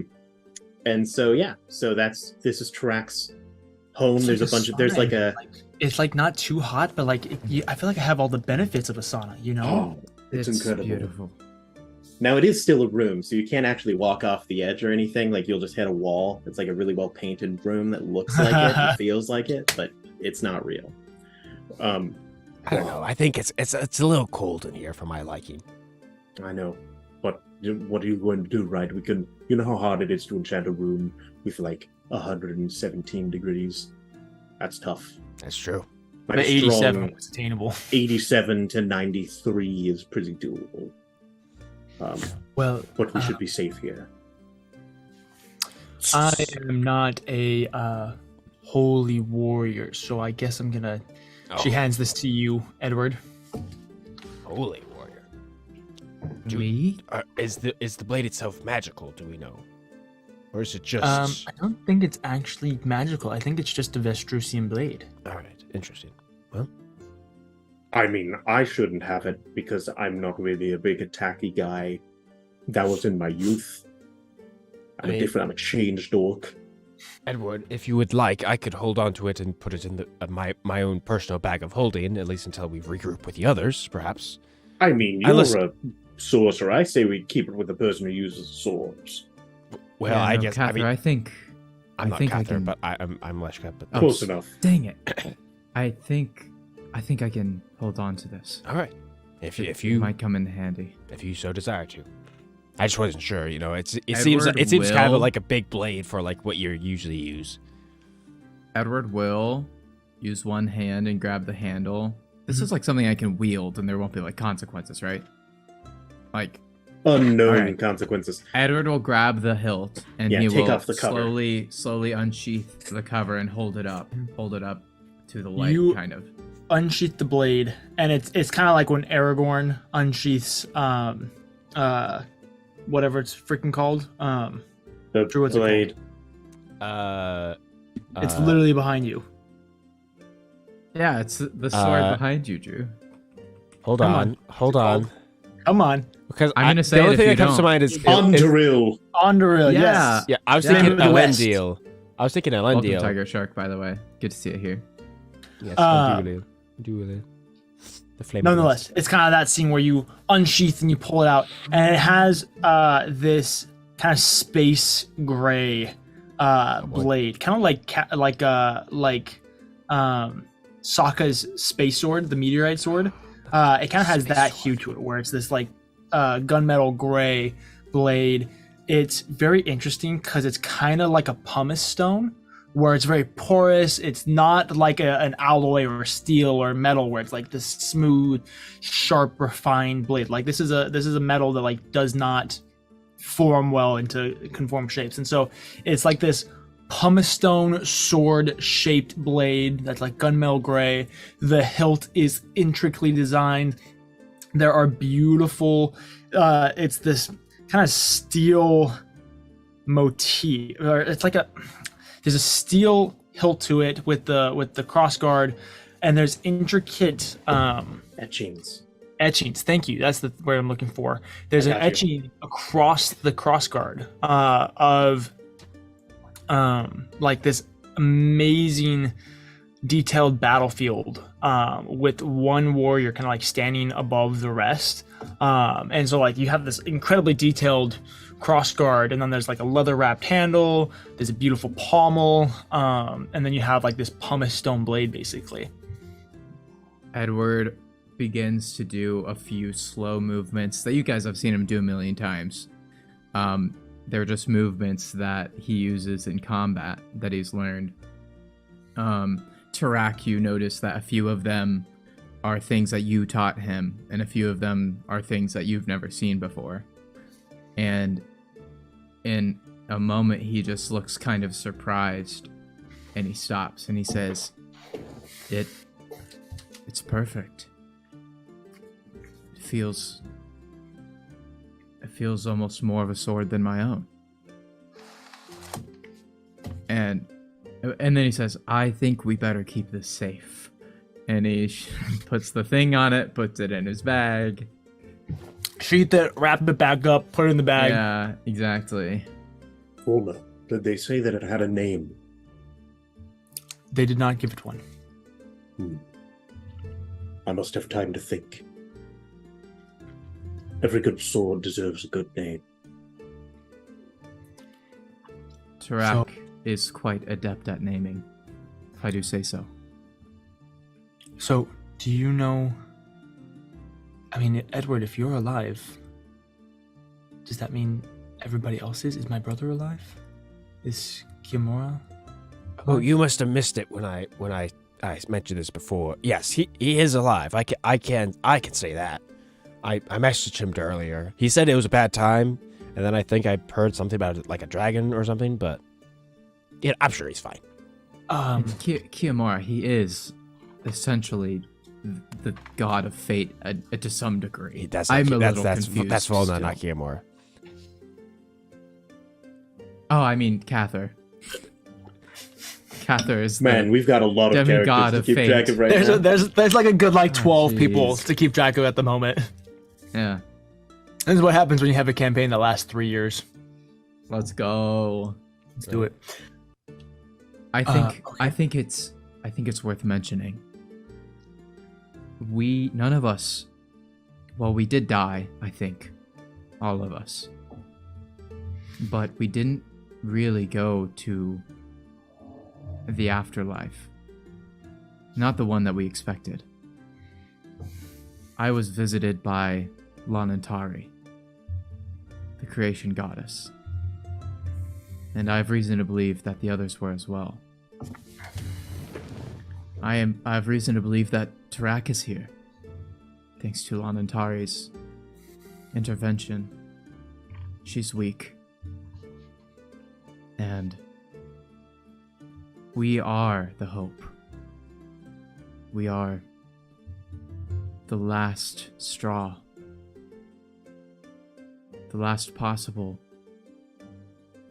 path to victory lies in our hands. That is why we are still alive. We have been commanded, asked,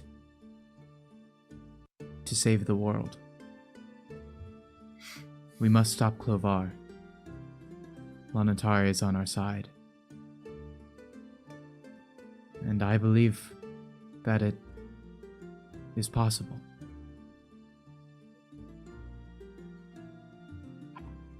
So, I'm not quite sure where to go from here, but as soon as Abinthy is back from hell, I'm sure he'll have some ideas. Okay.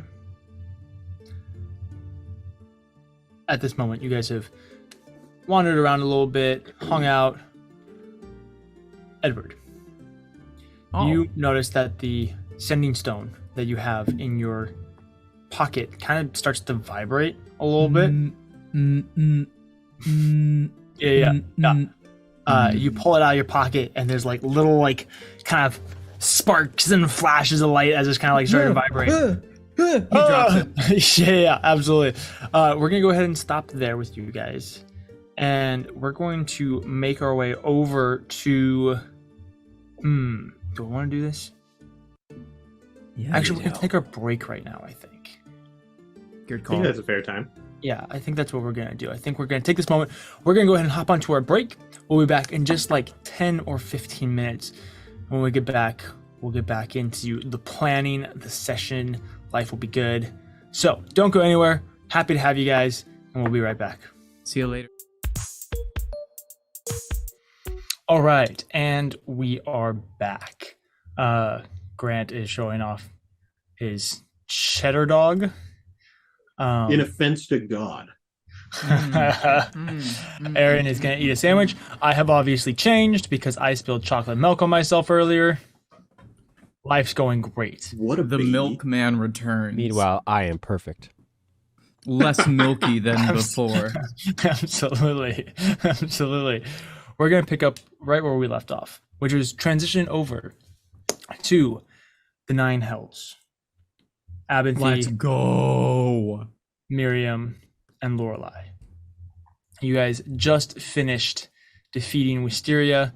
If you guys remember, Miriam just went up to Wisteria and just cracked her across the temple, causing Wisteria to get knocked out. And you guys are now just standing there. So we're just going to pick up right there. Just Miriam just... Gah! I have a question. Okay, Okay, go for it. never mind. So she would be considered incapacitated at this moment, correct? Absolutely. Okay, that's my main question. Proceed with the roleplay. Lorelei walks All over right.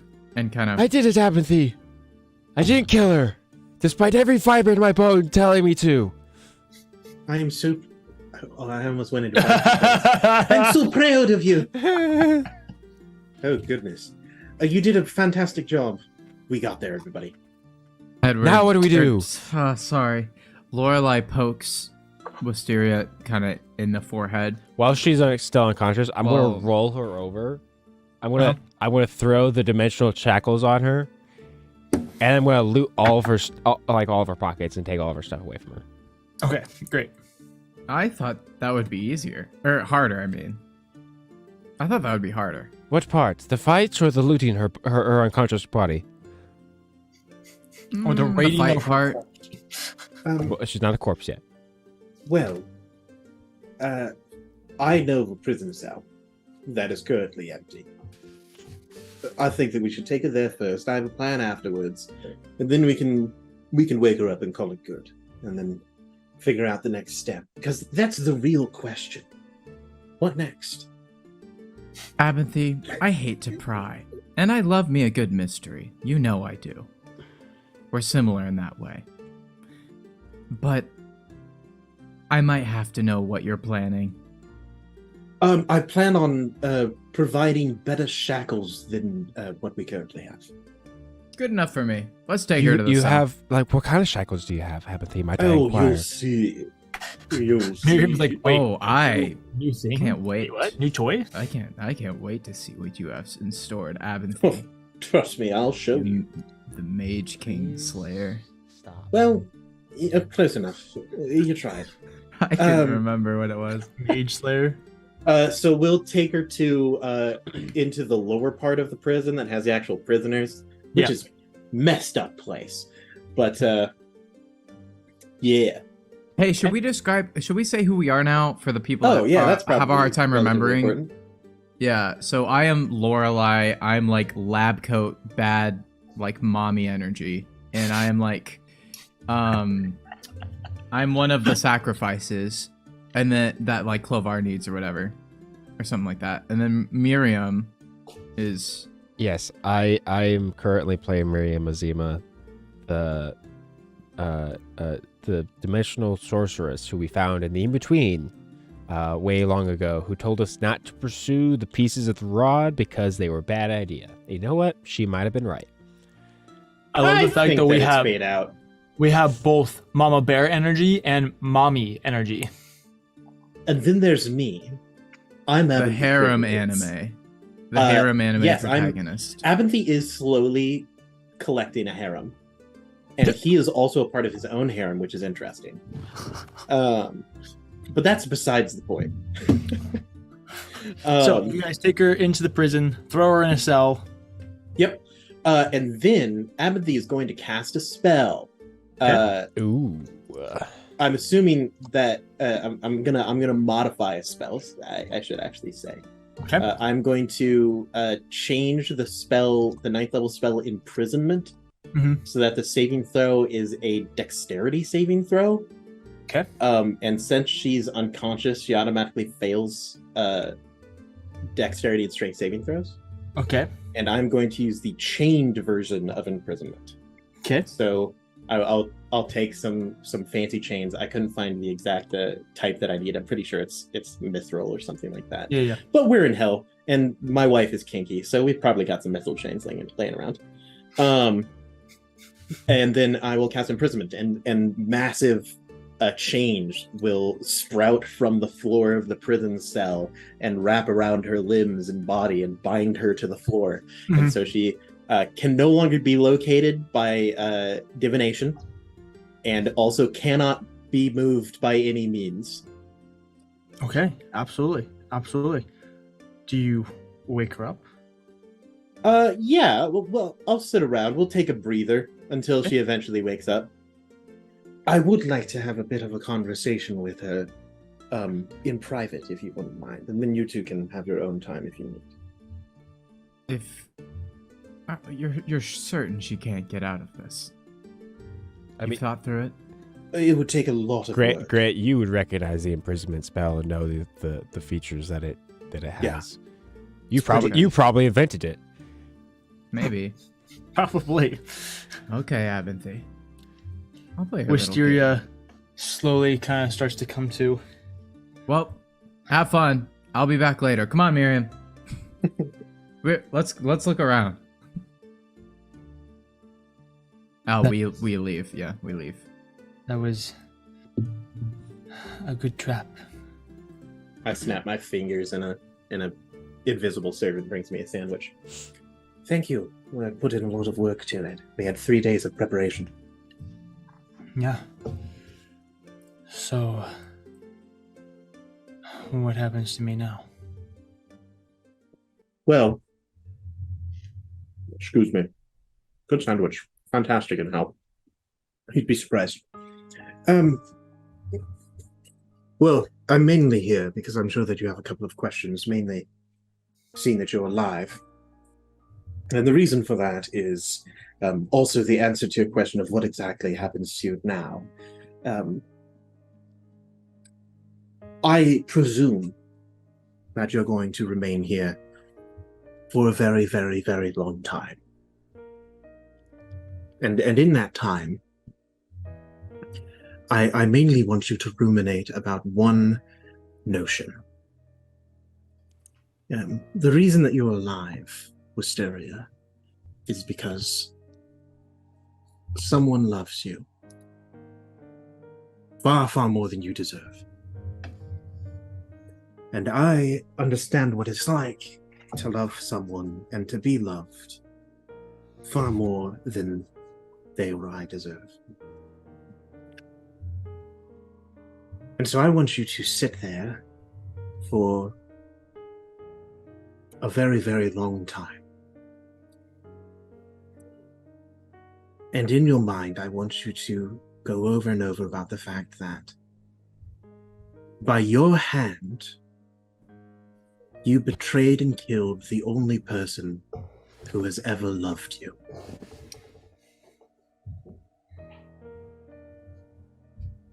And eventually, I hope that you come to realize that it was a foolish decision. And if you don't, that doesn't bother me anyway. Frankly, I would still like to kill you. I honestly still might. I've debated it several times. While we've been sitting here even, it would be very easy. But I put in a lot of work to get you here. So it feels like it would be a bit of a disservice to just dispatch you after all this work and all this conversation. What are your thoughts?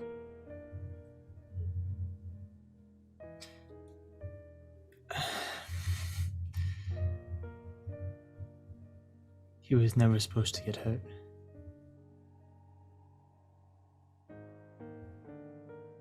He wasn't even supposed to leave. He was supposed to be by my side the whole time. But I suppose that it makes sense that he'd choose you over me. He didn't. He still hasn't. But now, do you understand how it feels to have the person that you love wounded by chance or even by purpose, and it be your fault? No, it's not. Is it? It's not my fault. I didn't... Tell me how. How is it not your fault, Wisteria? Tell me that the actions that you made are not what has caused this entire event to transpire. It was... It was Clovar. It wasn't me. Tell me, Clovar, how did he get here? Who freed him? Was it me? Because I don't remember freeing anyone from a prison of crystal.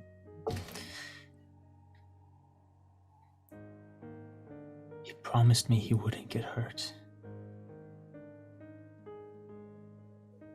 People lie, Wisteria. You've been alive far too long to not know that. But Clovar, he's different. Different? He was... Wisteria. Come on. Clovar is the first. No, it's not your time to speak now. You had your chance. Now you listen. And I'm going to tell you exactly why you're wrong. And you're probably not going to believe me. And then, in some time, in that tens of thousands of years that you're chained down here with no sign of light, no one talking to you, nothing but you in your own mind, you're eventually going to realize that you made a mistake. And then you'll start thinking about what I'm telling you now. And realize that every action that you have taken since Clovar's death to his resurrection and beyond has been nothing but foolishness and folly. Clovar is the first. He's the blueprint of living creatures. And if you look at the rest of us, you think that he's different? He's where it started. Everything, all the people that you have looked at and said, oh, Clovar is different, they learned from his actions. You think that Asmodeus just suddenly got the idea, ooh, maybe I can kill someone. He wasn't even first generation. Clovar has been lying to you and everyone he has ever met and talked to since the moment he stepped foot on the material plane. And he will continue to hurt and wound people that are loved in the same way that you loved Kiamora and that Kiamora loves you. And every single person who is harmed is on your hands. Or because you fell for the lies that he told you.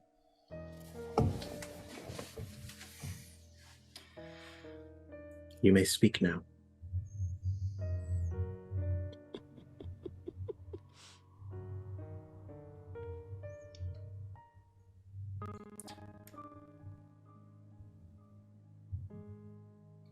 Can you beat him?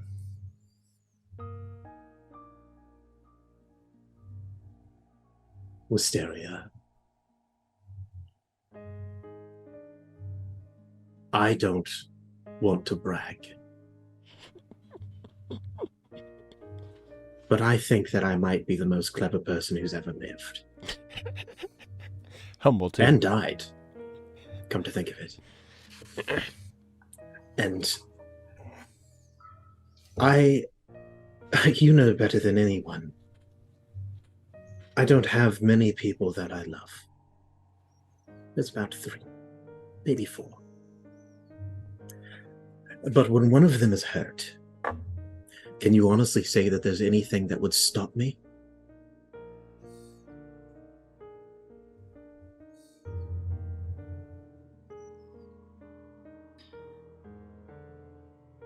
Good. Fantastic. I'm going to go to leave you to your own personal hell. Lorelei and Miriam may stop by, hopefully to kick you swiftly in the stomach, and then leave. And then I will give you this. Perhaps in some thousands upon thousands of years, if by some unknown way or purpose Keylmore lives, maybe, just maybe, if you have decided upon your transgressions, if you have paid your due, he will speak to you.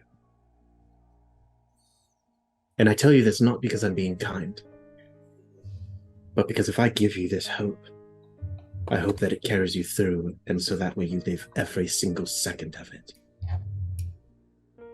It's not a blessing. This hope is a curse. Snap.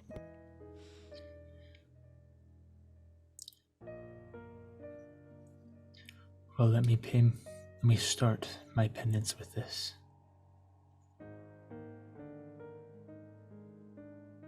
Clovar doesn't care if he has the rod anymore.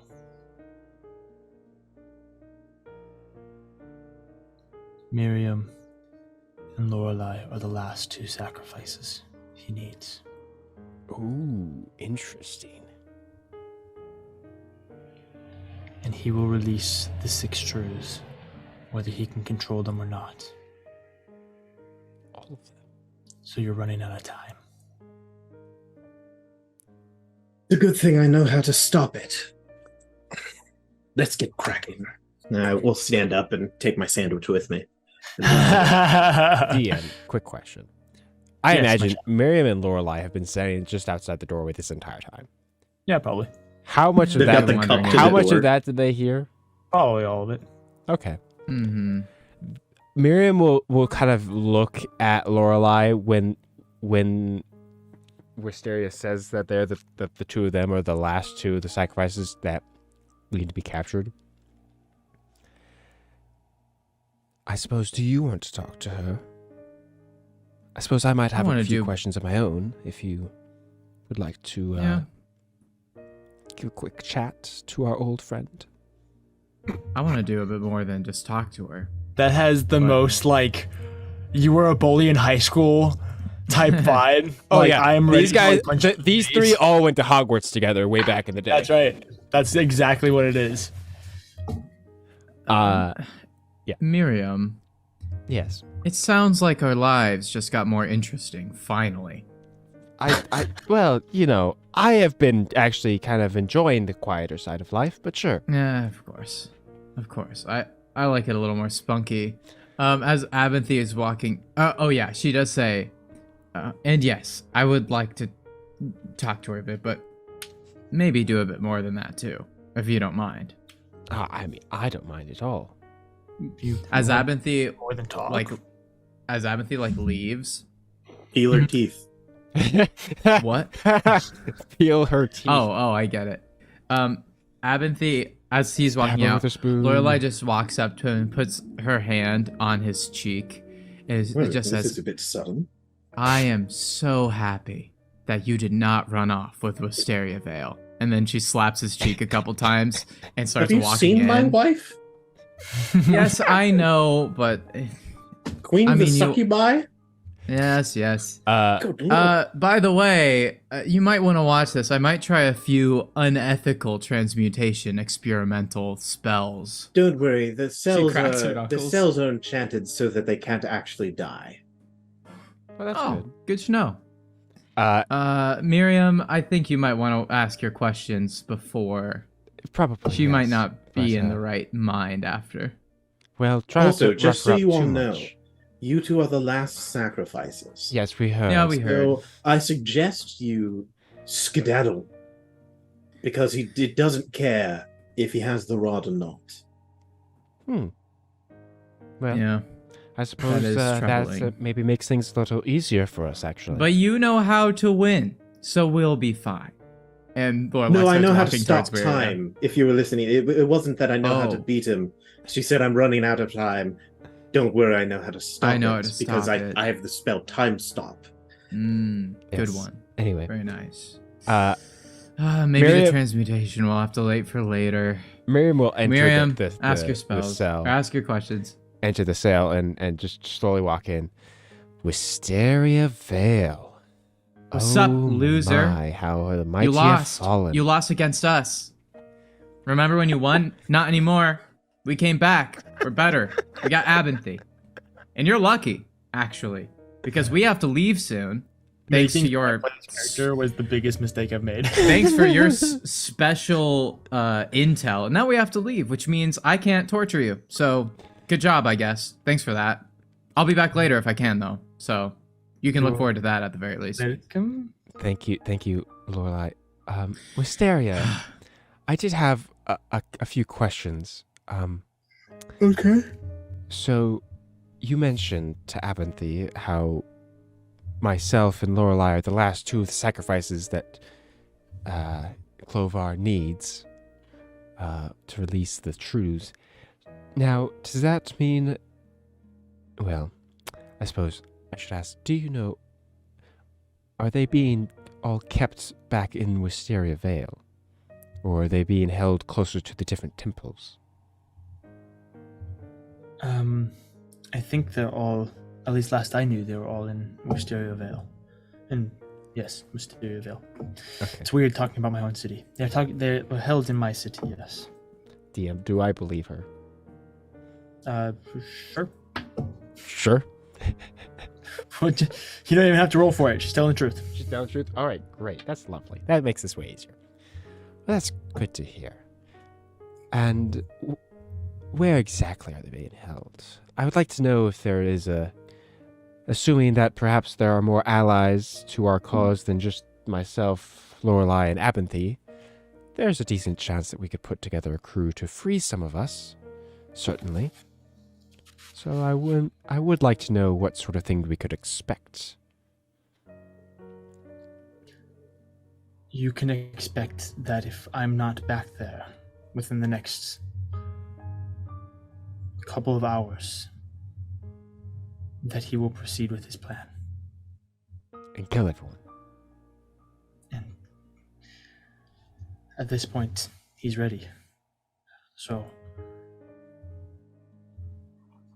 I don't know. I mean, if you can put together a task force in time to rescue your comrades, then fantastic. But I think it's going to be more of a I don't know how you're going to stop him. Lorelai, once again, just to be totally sure, like, is she telling the truth? Yeah. Do I need to roll? Okay, she No. is. She's sincere. Yeah. Good to know. Lorelai with her everything brows furrowed. I'll just preface it now. She's not going to lie. Okay. I've Lorelai- emotionally broken a second person this campaign. Yes, yes. Lorelai with her brows furrowed and her fingers pinching the bridge of her nose, says, "Are you suggesting that we actually let you go?" No. Oh, thank God, because I didn't want to. Welcome to do that. Don't do it. No, I don't think we will. It's not worth it. Let her suffer. She deserves it. I'm not that nice. I shout. from Abinthy, outside the door. you know everybody, Right, Huh? people. You know people. I open the door again, so I don't Fate's have to yell. Gambit.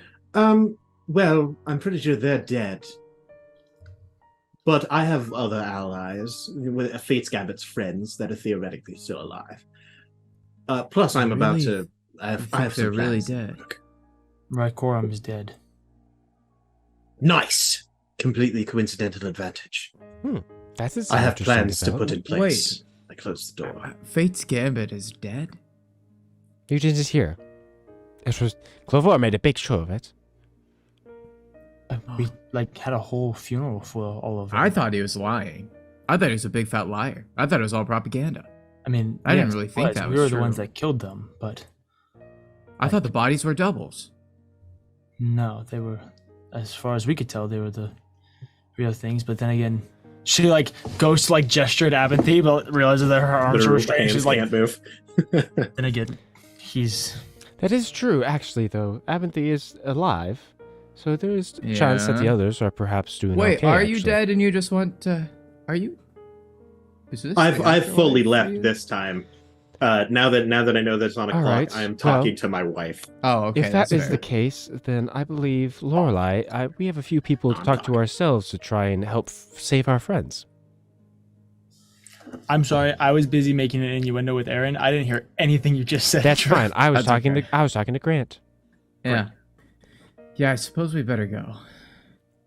I'm coming back for you. Points at Wisteria. Does the finger eye thing. I'm looking at you. I'm gonna be back, and it's not This gonna be is fun. so terrible because Lorelai is so much classier than this. It's like the subtle, know. I will murder you with the eyes, not a I'm coming back for you type thing. No, no. But Here's the thing. That's Lorelai what never he- actually that's what thought Lorelai that she got says. this far. Yeah. So That's what she's like, Lorelai says now with she's her in a little bit eyes. of a panic. I see. Lorelai is staring down Wisteria, and Wisteria knows that Lorelai means I'm coming back, and it won't be fun for you. Well It's then. cold and dashing and deep. What, TM? Anything else Well- I can answer. Oh, any other questions, Drew?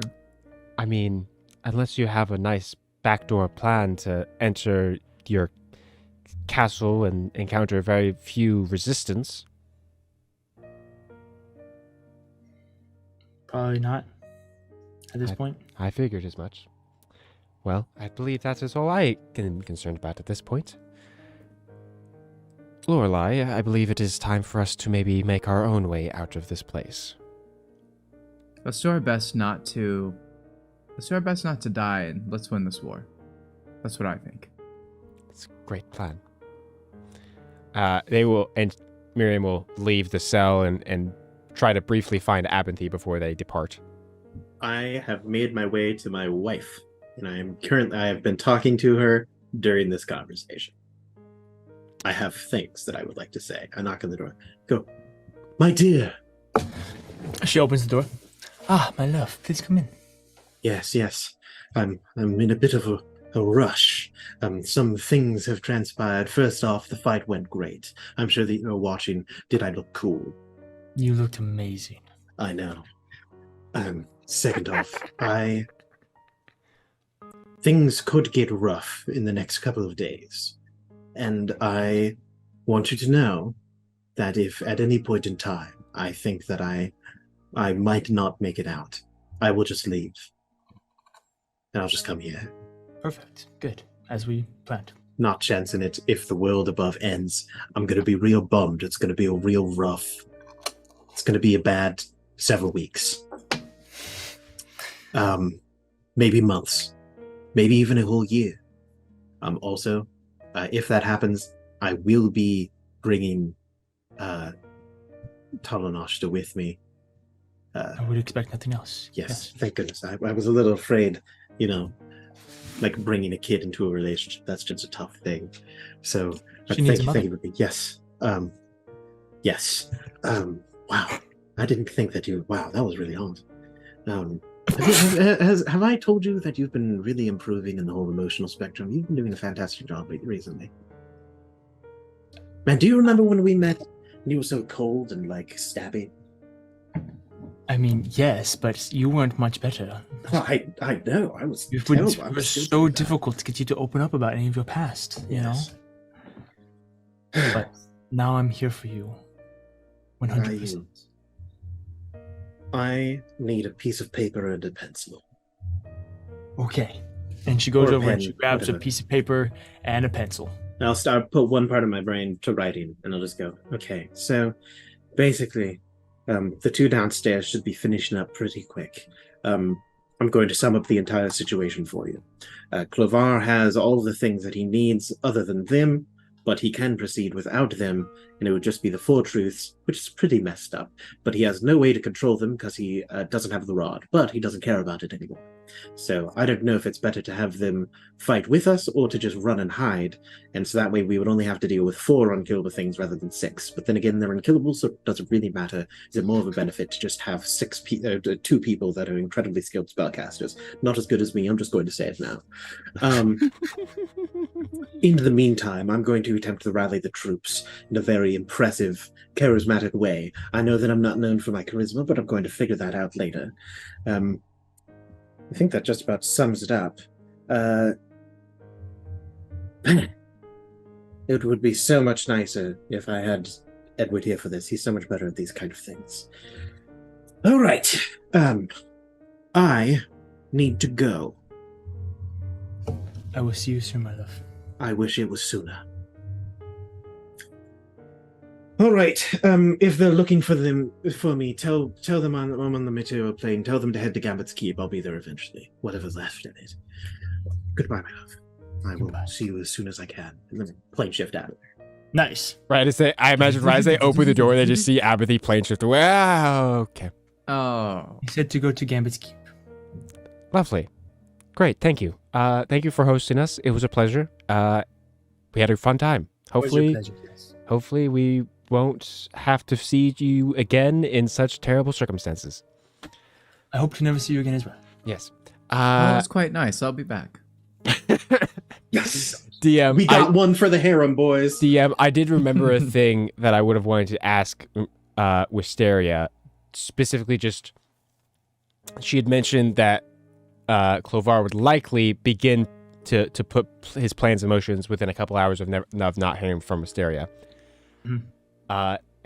And Miriam would have asked then how long, like what kind of time frame his plan would encompass. Like, does she think it would take a couple days for him to unleash the truths that he could? Like a week? Like what did you have any idea? It would probably be a few days to unleash all of the truths. Mm-hmm. Over the course of a few days, but she did forewarn that like one truth could, like in theory, destroy the world. Right. So at most they have like 2 days to do stuff. Yeah. To get ready to do stuff. Oh, and then the clock is ticking down. Yeah. Like you guys got like 24 hours to save the world. Fantastic. Love that. All right, great. So with that information, I was like, well, I suppose, Lorelai, we should go see this Gambit's Keep, whatever that is. They just don't know about it. That's awkward. I'm like, go to this place. And they're like, I don't know what that is. You know, I've never been there before. I doubt there are road signs. Well, I mean, I assume. Well, here, how about this? I mean, we could just, if Apathy went there, we could just teleport to Apathy. That's a good idea. I didn't go there. Oh, I mean, do you think he probably went there? So let's just teleport to Apathy. That sounds like a good plan. Mate. I mean, for plane shift, it doesn't require you to have ever been there. You just have to know the place. Is that true? Yeah, you can just name like City of Brass and you go there. Yeah, why don't we do that? Gambit's Keep, there's only one of them on the material plane. Mm-hmm. That is true, actually. I just think that's the move. All right. Do you want to do it, or do you want me to do it? I'll do it. Hand on the shoulder. Goodbye. It was nice to meet you, Glossia. The pleasure was yours. God, I love her. Gambit's Keep. A little tornado. It's like a PS2 transition where they just spin and shrink and stretch. Yes. It's really like a PowerPoint presentation transition from slide to slide where it like folds into itself and then goes over. It turns into an origami bird and flies away. Yeah. Blocks. So, Abinthy, Yes. You teleport to Mature Plane. I plane shifted to the Chosen Citadel. Okay. Mm-hmm. To the church. Yeah. Mhm. And I'm going to go to I'm just gonna walk in. I'm gonna shift my clothes so that Mhm. way I look incredibly mysterious, but Love it. not necessarily threatening. Okay. And I'm So going everyone to go there. Yeah, I'm going to go to up to the big silver ball that they rolled in. Yep. It's still there. Yeah, thank goodness, because it was going to be real awkward if it wasn't. Mhm. And I'm going to attempt to connect my sending stone to it, so that way it will broadcast to every other big silver ball. Okay. Absolutely. Yo, let's Please go make an Arcana right check. now. Yeah. For those of Now, you who can't remember, I believe these when large Yeah, silver balls are all over the world in like major cities, and they were what Clovar used to like communicate. So Aventhy's attempting to basically communicate with the entire world. Yeah. Just to clarify. Clovar gave his execute order 66 from these balls. Clovar's I'm going to use this die. balls. Here we go. Oh, hot dang. That's a 35. Oh Yeah, my you do it. Like child- goodness. You're like picking a kid's lock. Bro, go easy on them. They're only children. Just arcane ripples through time and space, and I connect every one. And so I do a very short power screen. But then as the crackling kind of gets through, I kind of like Is this on? Testing. Hello. Excuse me. For those of you listening, As yourself erupts onto this holographic display above the ball. But I'd like to imagine that I do have the Emperor, like, you can only see the bottom half of my face. Is there the smoke and yeah. everything? The smoke is like billowing out of the ball and everything, and it's like It's all This- mysterious. you know. and- To every one of the balls across the world. Cather, Edward, and the crews. You guys also can connect to these via your sending stones. So just about every person in the world should have access to this message. Your sending stones crackle and shock, and then there's this little holographic, through it. scary looking triple wits. It just pops up on the floor. It's Aventhy.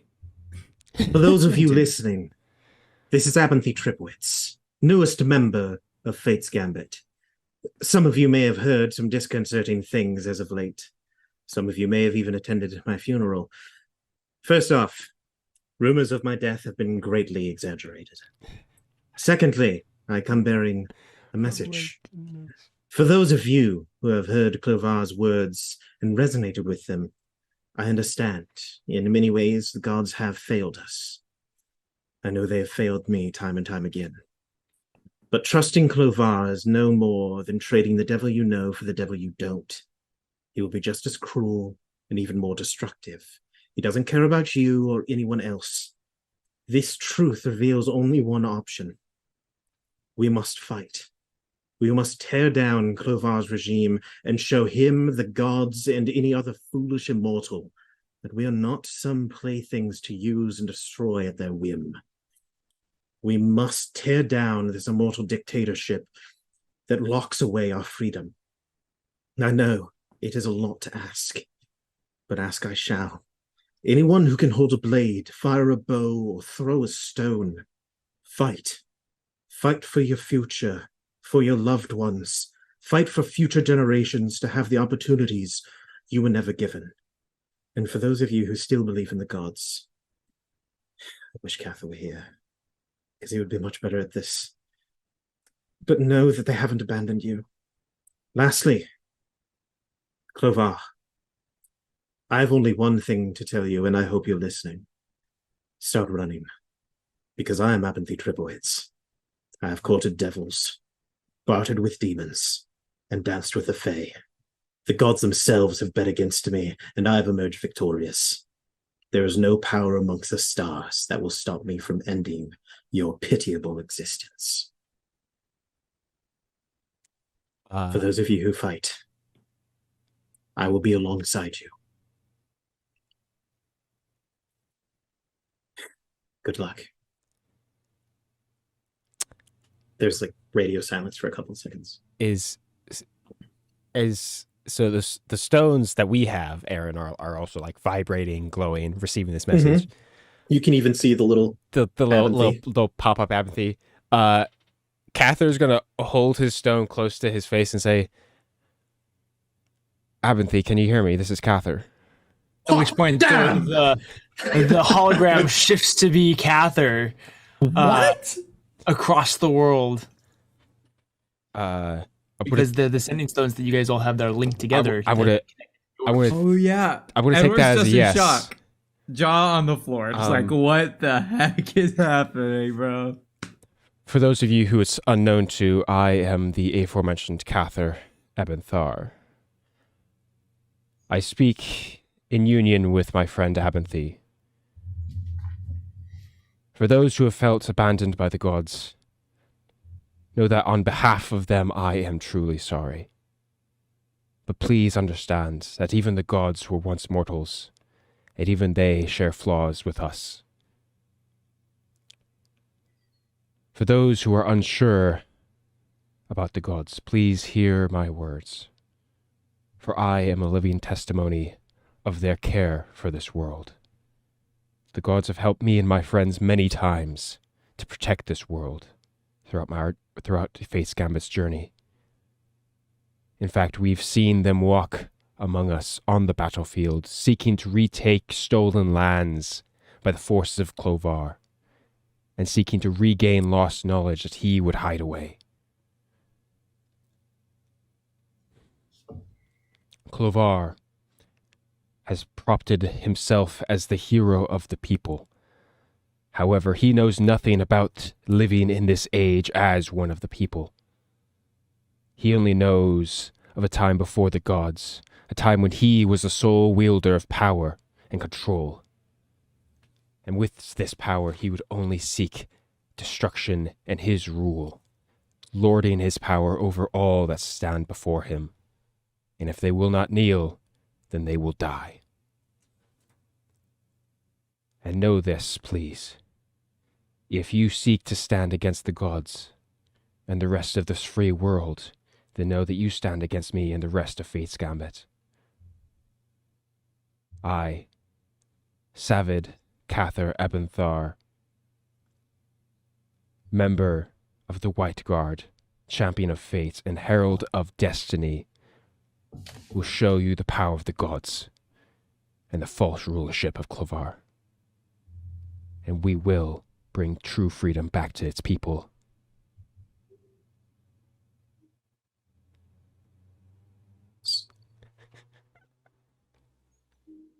The broadcast Edward, begins to shimmer.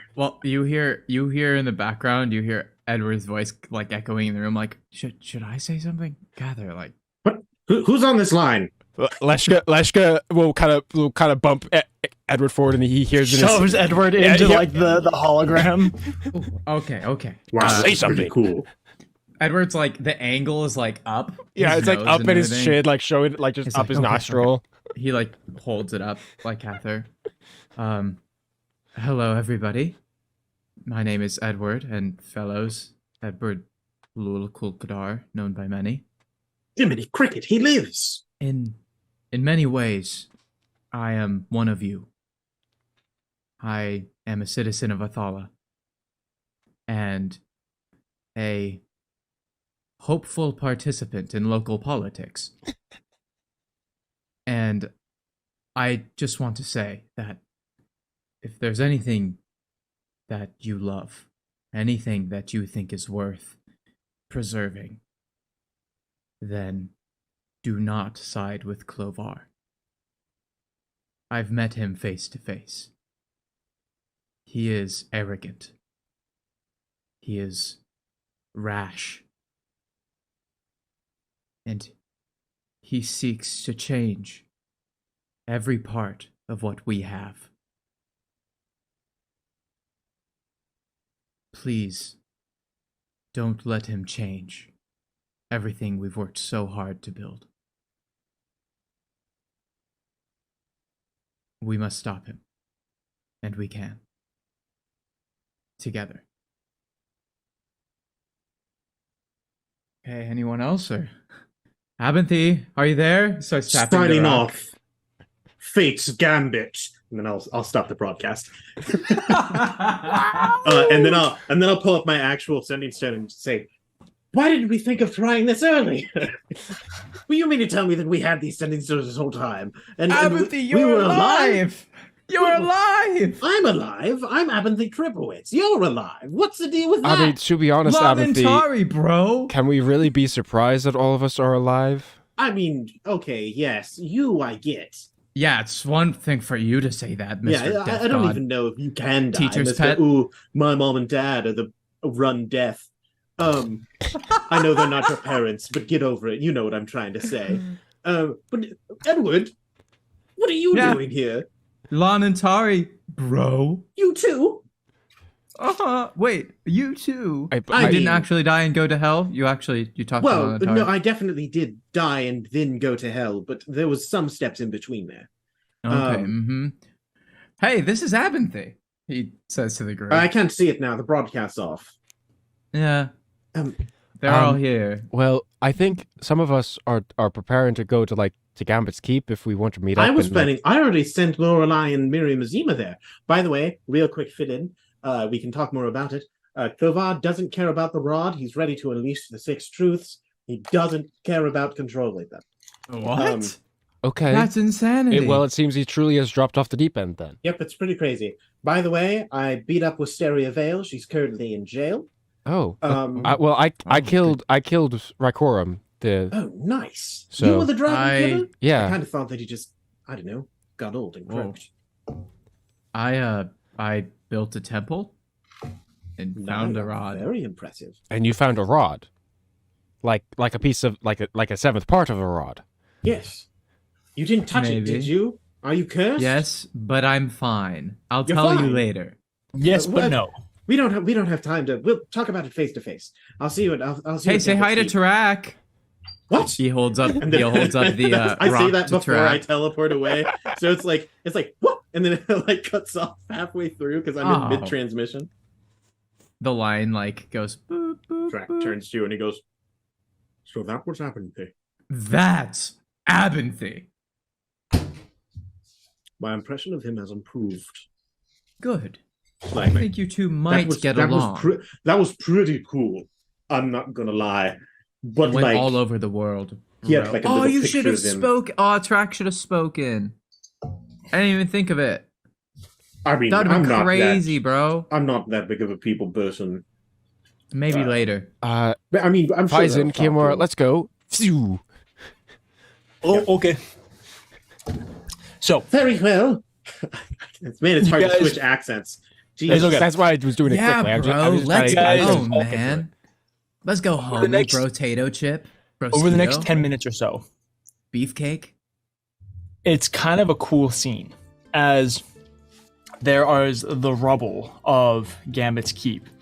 And slowly over the next 10 minutes, hero after major player in the world order teleport and arrive there. You obviously have Leshka, you already have Lada and Edward, you guys have freaking Tarak, you have Volna, you have Sam, like city leaders, diplomats, you have resurrected heroes, champions of fate. You then have Cather Ebenthar, literally the man who cannot die because he's chosen by God to save the world.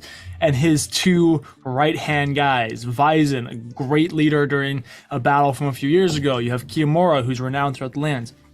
You then have Miriam Azima and Lorelei Adrian arrive, 2 of the most powerful mages of all time. And finally, the man himself, Abinthy Triplewitz, teleports. I definitely walk in and everyone has collectively decided to strike really cool poses, like sitting on the rubble.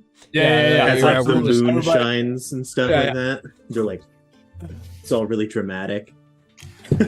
Also, walk in I'll and- say over the course of time, you guys have collected what you can of different important pieces. So obviously there's the, you have the piece of the rod laid out, you have the sword, There's the spear, you all have access to the spear of Grumsh. Just important artifacts like that are also laid about to remind you guys that you have access to these different tools and weapons and important information like that. Leshka will say, like, as he's like watching like all these people like descend down the hill, like in these like awesome like hero like slow motion walking stride and stuff, he'll say, Edward, should I maybe like go like message the orcs and see if they could spare a few battalions? I think that hammer of theirs would be mighty helpful in a battle. I think that might not be a bad idea. Plus, they have like a piece of the rod, right? And we need that. You know what I think? I bet they saw Abinthy's thing. Uh-huh. And I bet they're on their way now. We hear yelling and rumbling in the distance. I'm just kidding. Just a stampede of orcs. It wouldn't hurt to let them know. Yeah. And like ask if they want to come. Okay. To be fair, one of their mages may have been one of them may have been sent in the delegation. That's what I figured. I figured to some degree. Well, we do have. They are keeping one of the rods. In Athala, there is the Orcish embassy, so they have an orc on hand, who is like skilled in diplomacy. Yep. Wait, I think gosh dang Gorza, wretched worm. Yes. Are the absolute mad lad? Our boy. Yeah. If you want to see boy. art of Gorza, go check out the Discord. Yeah. Every recently created art. Here's what we need, Leshka. Uh-huh. I think we need the rod. I mean, because I think we. I'm trying to. I don't fully remember, but if I remember correctly, like at least last we had heard, the Chosen had a piece of the rod, right? And then also the orcs had one, Supposedly. which in theory would give us 4 of them. And I think, if I remember correctly, Clovar had collected the other 3. At this point, there's another figure that teleports. Oh shit! Is it Clovar? Who is it? Clovar shows up and murders everybody. Just like Just in goes on a Avengers, bloody actually rampage. concerned. just like I was actually Avengers, like concerned. Infinity War, he just shows up and he's just like, guys, that's him. He has a dramatic Thanos speech, was like, "Hello, children. And where did it bring you? Back to me. You all think you're doing something here. Julia You Rain, can't beat me. one of the leaders of Oh yeah, the that's one of the Chosen people. shows up. Yeah. Shout out. Yeah. So she teleports onto the hill. Oh, I see everybody is already here. Yeah, did you see that cool Yes. poses? We worked on it real hard. It was very impressive. He's I joking. figured that if you were making plans, that this would be the place to do it. Sorry for not inviting you. I was just at your citadel. I Nope. didn't. It just blanked my mind. It's okay. I saw you and you left, and I went, I should follow him. That's good thinking. Leshka will like step aside and send a message to one of the leaders that he knows of at the orc in the orc regime establishment, Kingdom, elective. city, settlement, Tribe. all the above. Because I imagine he's visited a couple times with Edward in the past, and he'll just send a quick message just informing them, hey, if you want to get involved in the fights, meet up at Gambit's Keep ASAP. Bring the hammer. We've got cheddar brats. Bring the hammer. Yeah, we got BYOB. cheddar brats. Yeah. It is an honor that you came to join us. Here's what I think. Clovar no longer cares whether or not he has the rods. He's planning on releasing the truths Yes, without controlling them. And according to Wisteria, hi, I'm Miriam Azima, by the way.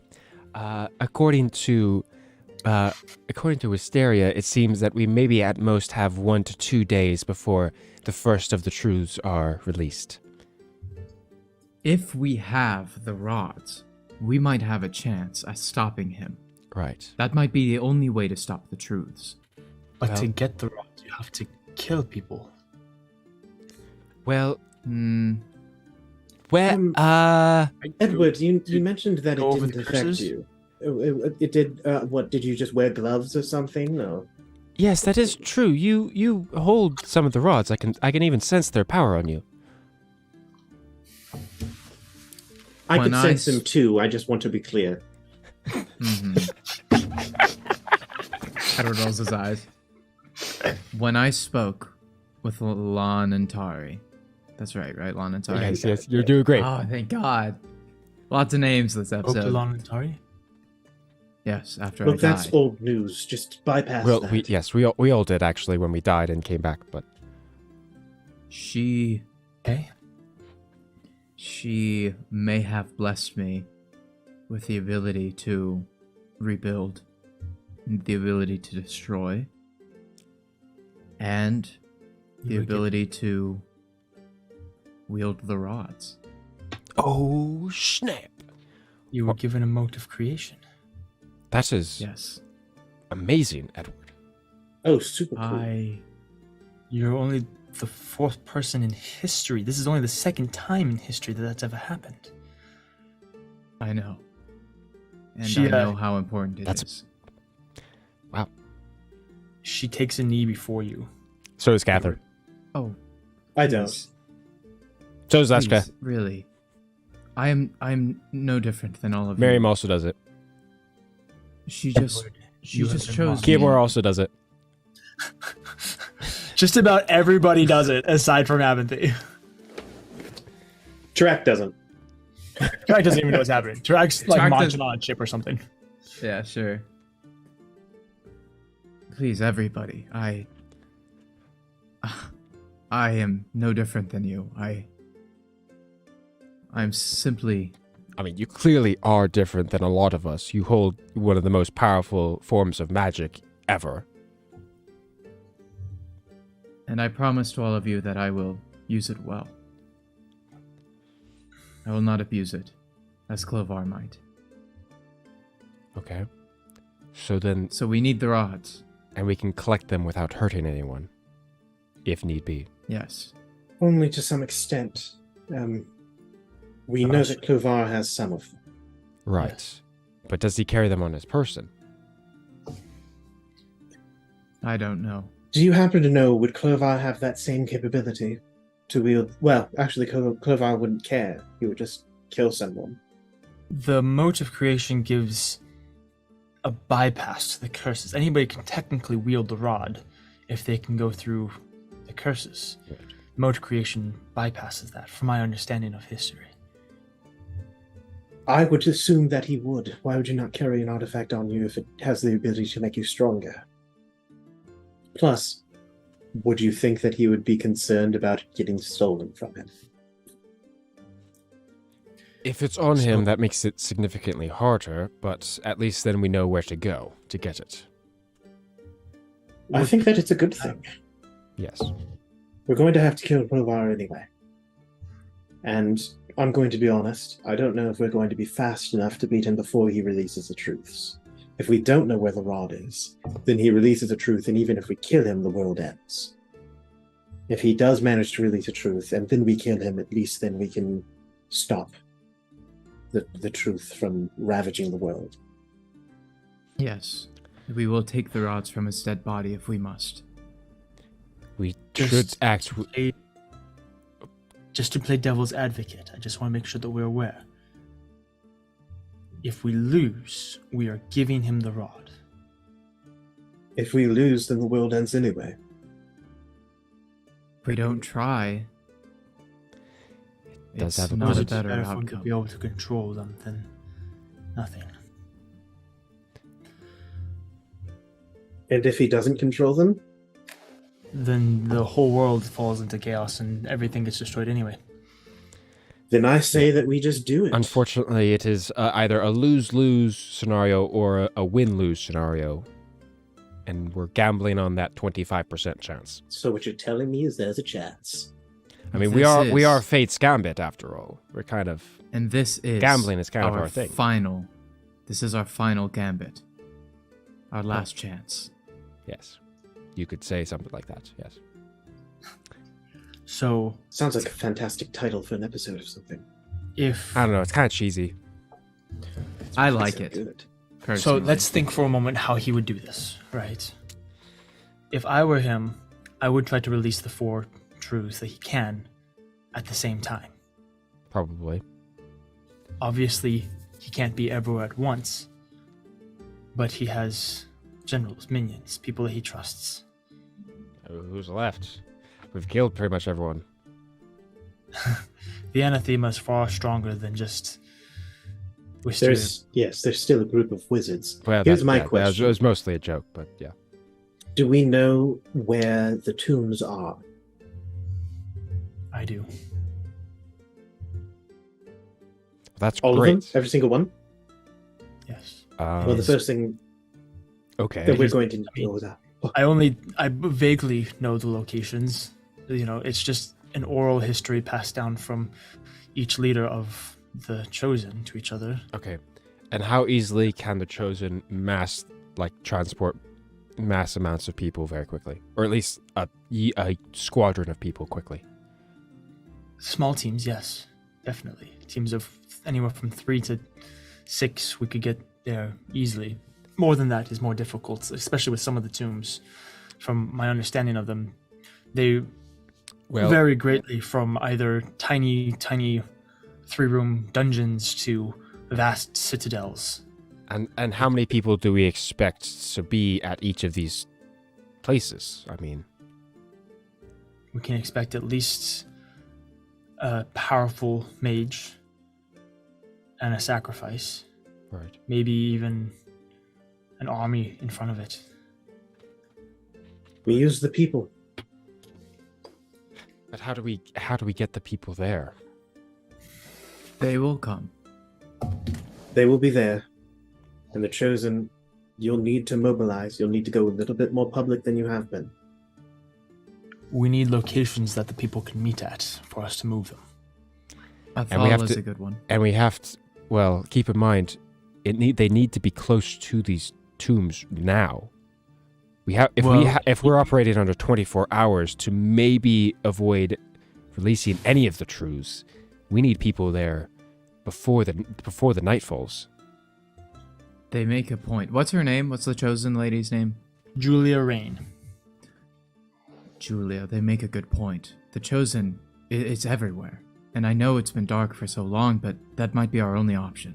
The Chosen might be the ones about the Chosen's secrecy, privacy. That's not my concern by all means. If we can find people, the Chosen has the ability to move them.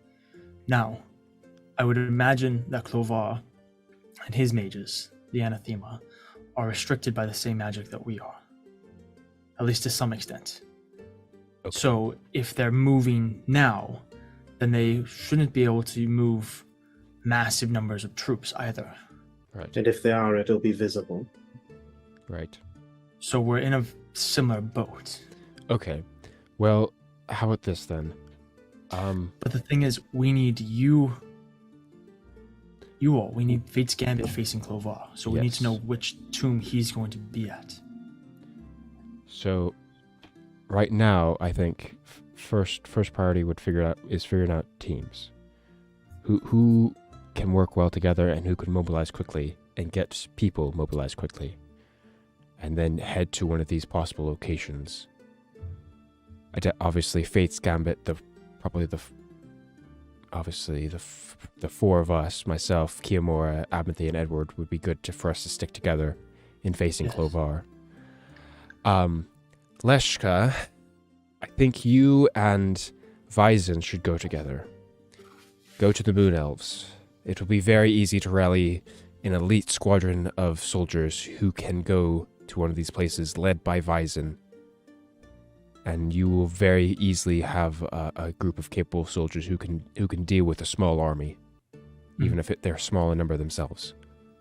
And Leshka may be able to employ the library as well. Yes, Leshka will speak up. Yes, if so required, I can perhaps help transport a few groups of people around. And yes, I would love to speak with members who I trust in the library to at least get a few mages mobilized who can help assist in the search and in some of the battling.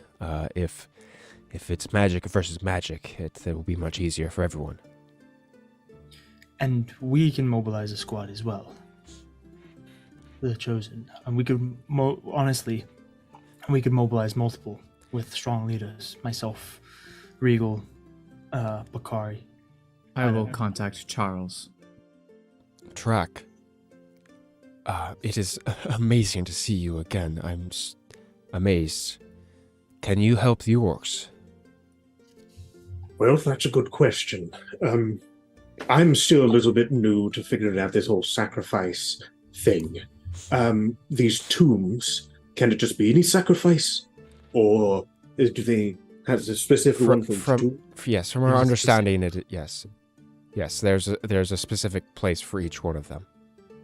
Do we know which sacrifice goes to which tomb yet? Yes, I'm trying to pull up the document. I'm sorry. Don't worry. I can wait for you to rifle through your memories to figure out if someone knows. Because we happen to know the location of one tomb is within the Scarlet Wastes. That's where we acquired one of the rods. That is the tomb for famine. That was Oscorus's. Oscorus? Yes. Was he the drunk one or the nice one? He's the druid. Yeah, he was. Oh, the druid. Yeah, he's the Furbolg druid. Okay. Yes. He was pretty chill. Yeah, he was cool. And then Arcus Steel was with Fear. And he is they're on Abiko. Or not Abiko. No, Abiko's the main island. Where is it? The little uninhabited island. Oh, yes. Aradora. Yes. Lordor. No, you did it the first time. You don't have to keep going. Okaro or Kaso is ruin. And that is on Saladin. Close to the church, actually. Well, that's good. And then Zood's Thrym is war. And that's actually fairly close to Wisteria Vale. Well, I'm going to be 100% honest. The easiest one for him to go to, which if I were Clovar, I would first sacrifice the one who won't fight back. I would sacrifice Zood's Thrym. It's also the nearest one. He's right next to Wisteria Vale already. It means that he could be there already. Probably. But if he wants to do them all at the same time, he still has the limitation of travel. Yes, Now, that means that in the fight, we may have to somehow prevent him from sacrificing him, or just kill him ourselves. Which we have the tools to do that now, if I'm correct. Yes. Hey, Track, did you come up with a name for the blade? Yes, I did. If I can remember where I wrote it down. If I remember correctly, though, we have to be careful about if we have to kill Zoods, we have to do it the right way. Otherwise, we're just releasing the truth anyway. We have to... Yes. Because at that point, if I remember correctly, we have to speak the rights of the sacrifice, right? Well, the other thing to keep in mind is that if you can't get the rod from Clovar, do you want to try and replace Zoods? Is that what you're suggesting? Well, at least then he'll fight back. That would mean that one of you would have to become the sacrifice. Yes, we already we've have a volunteer. briefly had this discussion before. Yes. Kimura kind of nods. Kiyomura volunteered to do the task. I myself am willing if, for whatever reason, Kiyomura can't. How does Volna feel about that? You look over at Volna, who, like, it's mentioned that, like, Kiyomura, he steps forward and everybody kind of, like, acknowledges it. And Volna's like, wait, no. She kind of, like, gently, like, kind of grabs Kiyomura's sleeve. He, like, kind of looks back at her before continuing to step forward. She doesn't look very happy about it. Yeah. She's like, I can't lose another one. Vyson will step up to Volna, just from like out of the shadow because he's been like hidden in a corner. Yeah. He like saw Volna was there, and he's like, oh no. And he will step up and he will put a hand on her shoulder, and he will say, "It'll be all right, my dear. It'll be all right." Volna looks up, and she's like so shocked that she can't even actually say anything. Her mouth kind of agape. Before she just kind of like holds onto your hand and squeezes tightly. I have a question. So, let's just say that things kind of go well, but kind of don't, right? And Zood's Thrym and perhaps the others are killed, and some of the 6 truths are released. But we managed to defeat Clovar and at least regain the whole rod and are able to control these truths. They still need sacrifices to put them back to rest, correct? Oh, yes, I didn't think about that. Well, depending on what the master tells them to do, from my understanding, the only thing that can kill a truth is a truth.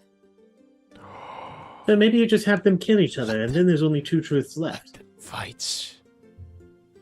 So theoretically, you can get down to 1. Can you just have them launch themselves into space or something? Is that your plan? I mean, if the truths are killable, then that is a great plan. It could be time for their threat to be removed. I'm down. That being said, I don't know. It just, if possible, I don't want any of the sacrifices to die. Well, that's obviously the best option, but there's only so much that we can control. Now, I think that we should try everything possible to prevent as many sacrifices from being sacrificed as possible. And that's why we need to organize the groups. Miriam will step up.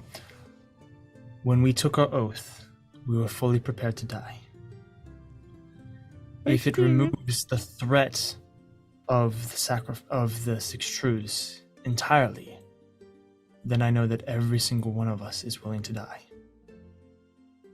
Even Lorelei? I was gonna say I give a Leshka gives a glance to Lorelei. Everyone turns to look at the lady in solid leather. Lorelei will step forward. Obviously, my ideal plan would be to not die. But if the world doesn't exist, then there's no point in me being here anyway. We don't need to animate them to have... You can kill someone who's not conscious. It's really easy. If we just have one of the truths walk over and stab him in the head. Can that be done?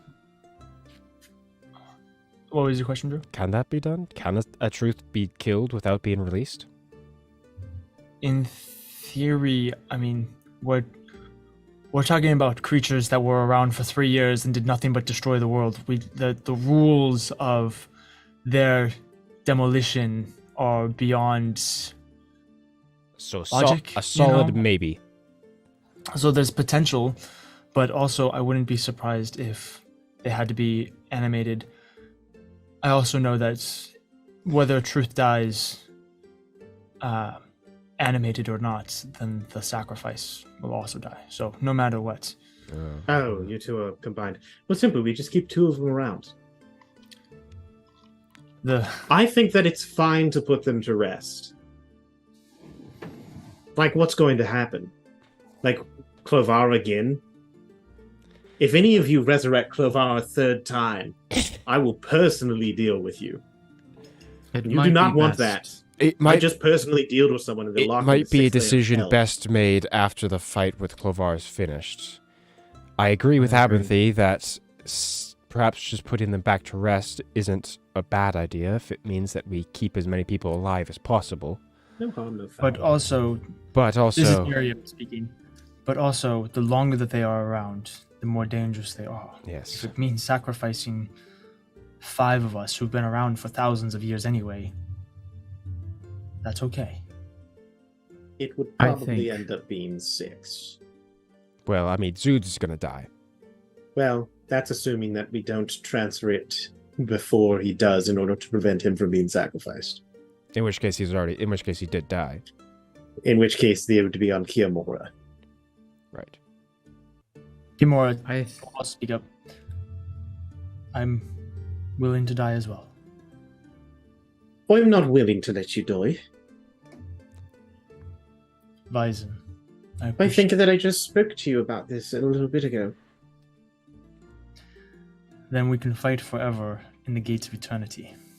If somebody won't has to be die, fighting. perhaps it is best that it's me. Oh, shut up.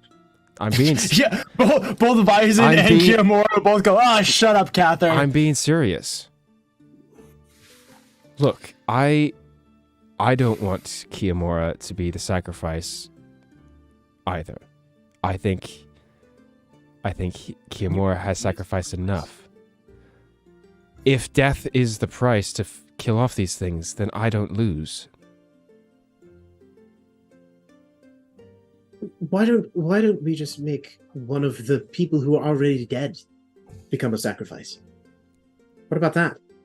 What do you mean? Voice will speak up. Oh god, it's so hard to go from British to Irish and then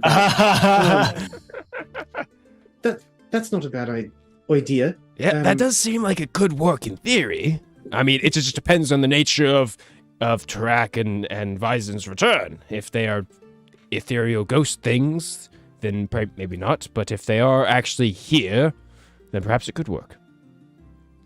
I mean, as far as I know, my soul is here, and if all it requires is a soul, then just bind me to it, and then if I die, then I die. I'm already dead. I'll go back eventually.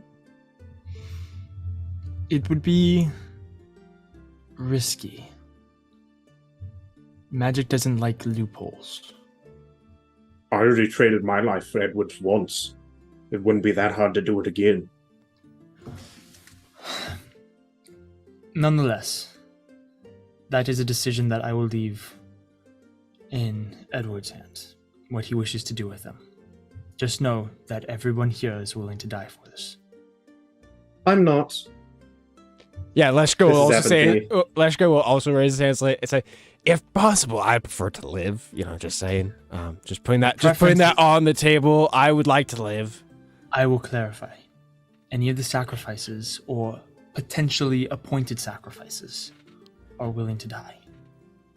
And as a sacrifice, I would like to cast my vote towards the removal of the truths in general. This isn't a democracy. We'll figure it out later. Deal with it in post. We need to mobilize now. We're wasting too much time talking about theoreticals. Right. Well, I think Ugh. Thanks, Grant. we must get rid of them. No sense in keeping them around. As sad as it is that we might lose some friends. It's for the sake of the world. I say we send out scouts. And as soon as they spot Clovar, we get ready. Mobilize everyone you can. Mobilize the people of this entire world if you can. Get as many people as possible. I asked every person who could wield anything, even if it's just throwing stones. I don't know if they'll listen, but I'm hoping that they will. And send people where you can. Track. Hello. We've got the Scarlet Waste covered. We have the library. We have Rivaluna. Are there any other specific allies? I had been putting some plans in place some years ago that I could attempt to enlist the aid of the Drow, but I doubt that it would function, but it's worth a shot. I think if there's a chance, it's worth it. I mean, Cather, I know it's complicated. well, This is Clovar we're talking about. I'm kind of all for it, actually. I think the Really? best way to convince the Drow to do something other than try to kill everyone is kill the person who's trying to kill everyone first. There's an excellent possibility as well that Clovar would have sent them an orb, so they may have already seen the message. Right. Um, That is true. The Drow like to think of themselves as the ones on top, so to have a competitor like Clovar, I'm sure they aren't very happy about it. All right. Are there any other allies that we don't know about or haven't mentioned? Well, if anyone has seen Melora, I'm sure it would be good to have her help out in one of the scouting parties, or even one of the missions to fight one of the temples, at one of the temples. And you know how crazy it is that you mentioned Melora. Zastari might. Isn't she our enemy? Well, she's also the daughter of Lanantari. And Lanantari, well, she's the reason we're here. Might be worth a shot. I say give it a go. If we have a way to contact her. And Malice, of course, and maybe Grandma Dragon. Well, yes, I'm sure. Yes, I'm sure Grandmother. the dragons and the other gods that we have close bonds to, I'm sure they are already communicating with each other in how to help. I'm sure. And if Havel is somehow alive, then I think it. I'm sure that he didn't see the he's a message. tricksy devil. I'm sure he's alive somewhere, just Yes. taking it back. I'm Sometimes I sure he wonder. already knows. Kiyomura will speak up too. There's also the Alisar dwarves for those going to the wastes. Mm. I'll Do do it. they like us? I'll manage. You can do it. Tarak's got this. I've been working on my diplomatic skills So- while fighting below. So if Track, if you're going to try and convince the dwarves, who's rallying with the other orcs? I think that I should just do both. Well, we're going to have to go that way eventually. All right, So- and do you think Well- you can do so quickly? Volna speaks up as well. If need be, I have good relations with the dwarves. I'm more than happy to speak with the Alisar dwarves while you guys are together. I like since we're Okay. strapped on Well- time. Here's the thing. There are two groups of orcs. We have easy contact with the ones in Athola.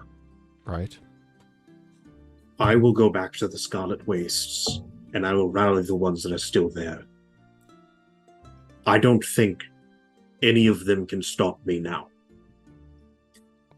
And if I have to do it by rule of fist, then I will manage with orcish diplomacy. And I hold up my dukes. And you can and that's something you think you can do quickly. Well, many of them will probably have gathered around the temple by now because it was basically reconstructed in the middle of the day, and they do send kind of vigils to watch over it. So all I need to do is head to that location and then talk to them, and then they will refer to the larger tribes. And I think I can do it within 24 hours. We are very good runners. Okay. There's no one better suited for that than you, Tarak. Yes, And okay. I know. So of the four, the dwarves and orcs will take care of the temple in the Scarlet Wastes. The Moon Elves will take care of the island. Yes. Yes. The church can take care of the temple and Saladin. And then the rest of you, anyone that you can gather from Anywhere. the city. I can't. Athola? Athola. Can go- Aklaran in general. Siege Wisteria Vale. That sounds good to me. Right. Yes. And you and Fate's Gambit will lead the charge against Wisteria Vale. While the conversation happens, I mean, right now we've got it figured out. I don't think that there are any other things that we can really do right now that don't require way more time than we have available. That being said, this may be the last time that we get to actually speak together. And we do have enough time to at least talk. I'm sure that there are some conversations. Well, yes. I believe all of us need a good amount of rest before we can even leave here. Now, that is true. I am down a little bit of stamina. 3 days with my wife will do that. I certainly have time Abinthy. or things to say. I would like to make my last statements. Abinthy, you don't possess any teleportation capabilities right now, do you? Aside from your what amulet. type of teleportation? Well, I would preferably something that isn't taking us out of a plane and into another and then back and forth. Well, I did just use a 9th level spell earlier. So... And to clarify, I don't mean like right now. I just mean like, do you have access to such magic now? I do. I can transport the most amount of people here. Okay. If that is the case, perhaps, Weizen, you should perhaps take this, as Cather will take off his helm of teleportation and hand it to him. All right. He puts it on. If I'm with Edward and Abinthy, then I likely won't need it. And you will make much more use of it within the next 24 hours than I will, if that is the case. All right. All right. So 8 hours to fully get ourselves in tip-top shape. In that time, say any goodbyes that you need to say, deal with any problems, any unresolved issues. Maybe kiss a little, who knows. Then we siege. Julia nods. I will go inform the church. Get on it. Teleporting away. Now, let's rest like our lives depend on it, which it very well might. Fantastic. You guys begin to rest. We have a little bit of time.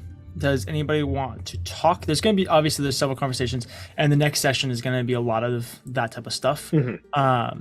You guys notice Volna and Weizen go off a little ways away from people and talk for a little while. Would you like to romance me as an awkward, jilted lover? I'll do it. No. Oh. I don't want to deal with that. I also thought about having Volna and Kiamura talk, and then I was like, man, that's just me romancing myself, and I don't really want to deal with that either. Oh, that would be amazing. No, I think I might. I assume our immediate collective of Fate's Gambit will probably stick pretty close to each other for the rest of the night. Kiamura, Tarak, Edward, Cather. Yeah, Leshka, all of them. Abinthy, All all of of them. us. Yeah, You guys Tarak, the Fate's Gambit and main member adjacent group. Yeah, sub-members. It's the four of you guys, and then it's Kiamura, Tarak, and Leshka off to the side. But nonetheless, there's the three of you guys. I think There's perhaps 6 of you total. Perhaps it actually maybe at this point is better if Leshka goes with Tarak. That way he can help him, since the library is even close to the wastes themselves too. Perhaps it is easier for him to go there and rally people. Especially since, no offense, Tarak, but you don't have the best way of transporting across vast distances instantaneously. That is fair, says Abinthy. I was trying to think of a solution, but I don't really have one at the exact moment. Yes, and since Weizen needs my helmet probably more than I do at this point, it would be good for... Very well. I did not know Weizen well, but he is a fine warrior, and I'm sure that we'll get along fine. Yes, he is. Oh, Troy, you're a bit large. God, I love talking to myself. Yes, and it has been a great traveling once again with Tarak. It would be enjoyable to spend a little more time with him before the world ends. I can only hope that your desire to be promoted from sub-member is approved by everyone in Fate's Gambit simultaneously. Although I'm not sure if it will. By the way, Edward and Cather, I am going to put forward my application for a promotion, if that's okay. A promotion? We'll put a pin in it. We're a bit busy right now. Yeah, perhaps if we're all still alive within the next couple days, then Maybe we a can get back to vacancy you. will happen, although I hope not. I do have a bit of a conversation that I'd... Trek, do you mind if I pull you to the side a little bit? I mean, I don't think I'm doing anything right now, so I'm probably free. Does anyone need me for anything? I'll speak with you before you leave. By all means, we have 8 hours. Lorelai also will approach the group. If you guys are finished talking amongst yourselves, Edward, I would love to speak with you. Ooh. Oh, okay, Ooh. sure, absolutely. Anything. So, Trak and Avanti. Yeah. Let's do your We'll step off to the side. Oh man, I'm so excited for 5 minutes of roleplay with myself. Let's get comfortable, everybody. Everybody get ready. Comfortable. Avanti will kind of walk to the side, and Trak will actually be the first one to speak, and he'll go, Avanthi, if I remember correctly as your name, I have heard very little about you. But Edward seems to think well of you. What would you need of me? And, first off, I hope that he hasn't said anything terrible. I'm glad to hear that he thinks well of me. This is tough because this is really not up my alley of conversation. But I'll just get it out there. I'm sorry. Do I know you? Have you done something to me that would require an apology? Did you live in my tower? That's not that big of a deal. One of my greatest friends that I have ever had was named Orvin Ironhilt. Oh. I didn't expect that. He asked me a few years ago to find you and protect you, and I couldn't, and I failed, and it's because of that you died, and it's because of that everything has gone horribly wrong.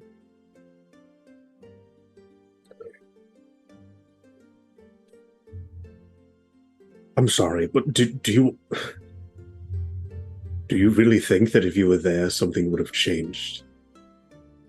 Do you think that I wouldn't have chosen to sacrifice myself, or that you could have done it better than I could, or that I would have let you? No, it's nothing like that.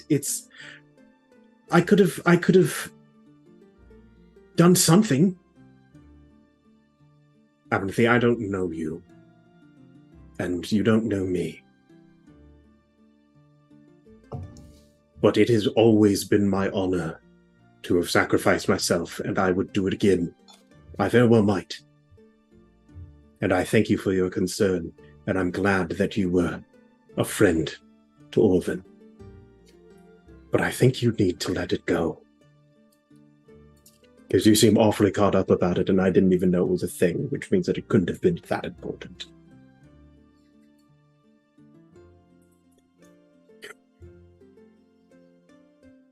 I don't know how to talk to you. And I'm still sorry. But thank you. And I hope that this goes much better. It will. I am very hard to kill right now. Also, they couldn't kill me before. That was my choice. I did it. But this is getting really awkward. Everyone's kind of looking at us because we're the only ones speaking. And so we should probably get back to the group. Wow, you are a strange man. I understand why Orvin liked you. And are you a tailor by any chance? I've noticed your pack seems very... Well, yes, I am a tailor, actually. And then they talk back. Seemingly, the situation dissolved as suddenly Trak really likes Abinthy just because he's a tailor. Yeah, absolutely. That's the whole thing. Everything else, still not a big fan of. Yeah. But they will rejoin the group at that point in time. Thank you for walking into my Aaron headcanon conversation between Abinthy and Track. I loved it. While this is going on, Lorelei has pulled Edward off to the side. And it's just mad making out with him. Oh, yeah. Yeah. No way. You know? I must admit, I'm surprised that you have something to say to me. What could it be? What? Oh, don't flatter yourself. It's about Kiyomura. Yes. Looking out for my boy. Your plan to remove the 6 truths is a good plan. Obviously, there will end up being 1 left. Earlier, I said that if it was possible, I would like to be the 1 left. Which should be fairly simple if we're only dealing with the 4 that have risen, but nonetheless. And I'm not saying this because I've gone soft. I will point that out. Oh, sure, certainly not. But if Kiyomura has to become a sacrifice, he should be the one who lives. And what brings this about?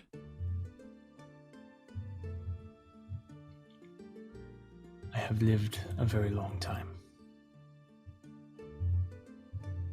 And I have left many marks on this world. And while I have other goals and ambitions, I still think that a young man and a young woman should have a chance at a life together. More so than an old woman holding on to a life that she should have lost long ago. Lorelei, I think what you just said is very just and very kind. Yeah, well, Thank don't you. tell anybody, okay? I got a reputation to uphold. The power Okay, of love.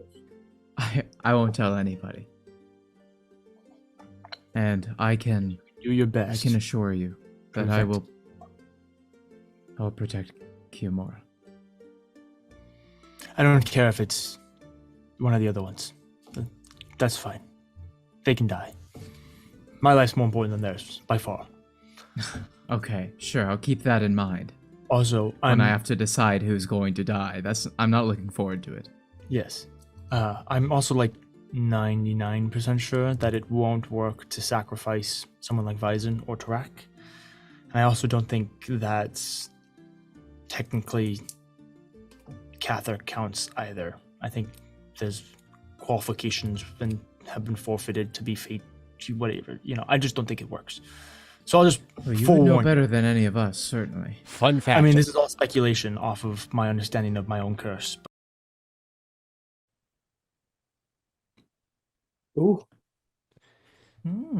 Okay. We're back. Hello, I think everybody. we're here. All right. We're gonna That's- jump back into it. I think where we were at was Lorelei had said, "Don't kill me," or "Yes, kill me if you have to, but don't if you don't have to, and definitely don't kill Kiyomura." Yes. But if it's somebody else, then that's fine. That my life is far more important than theirs. Absolutely. Totally believe that. Oh, okay. I'll keep that in mind. Yes.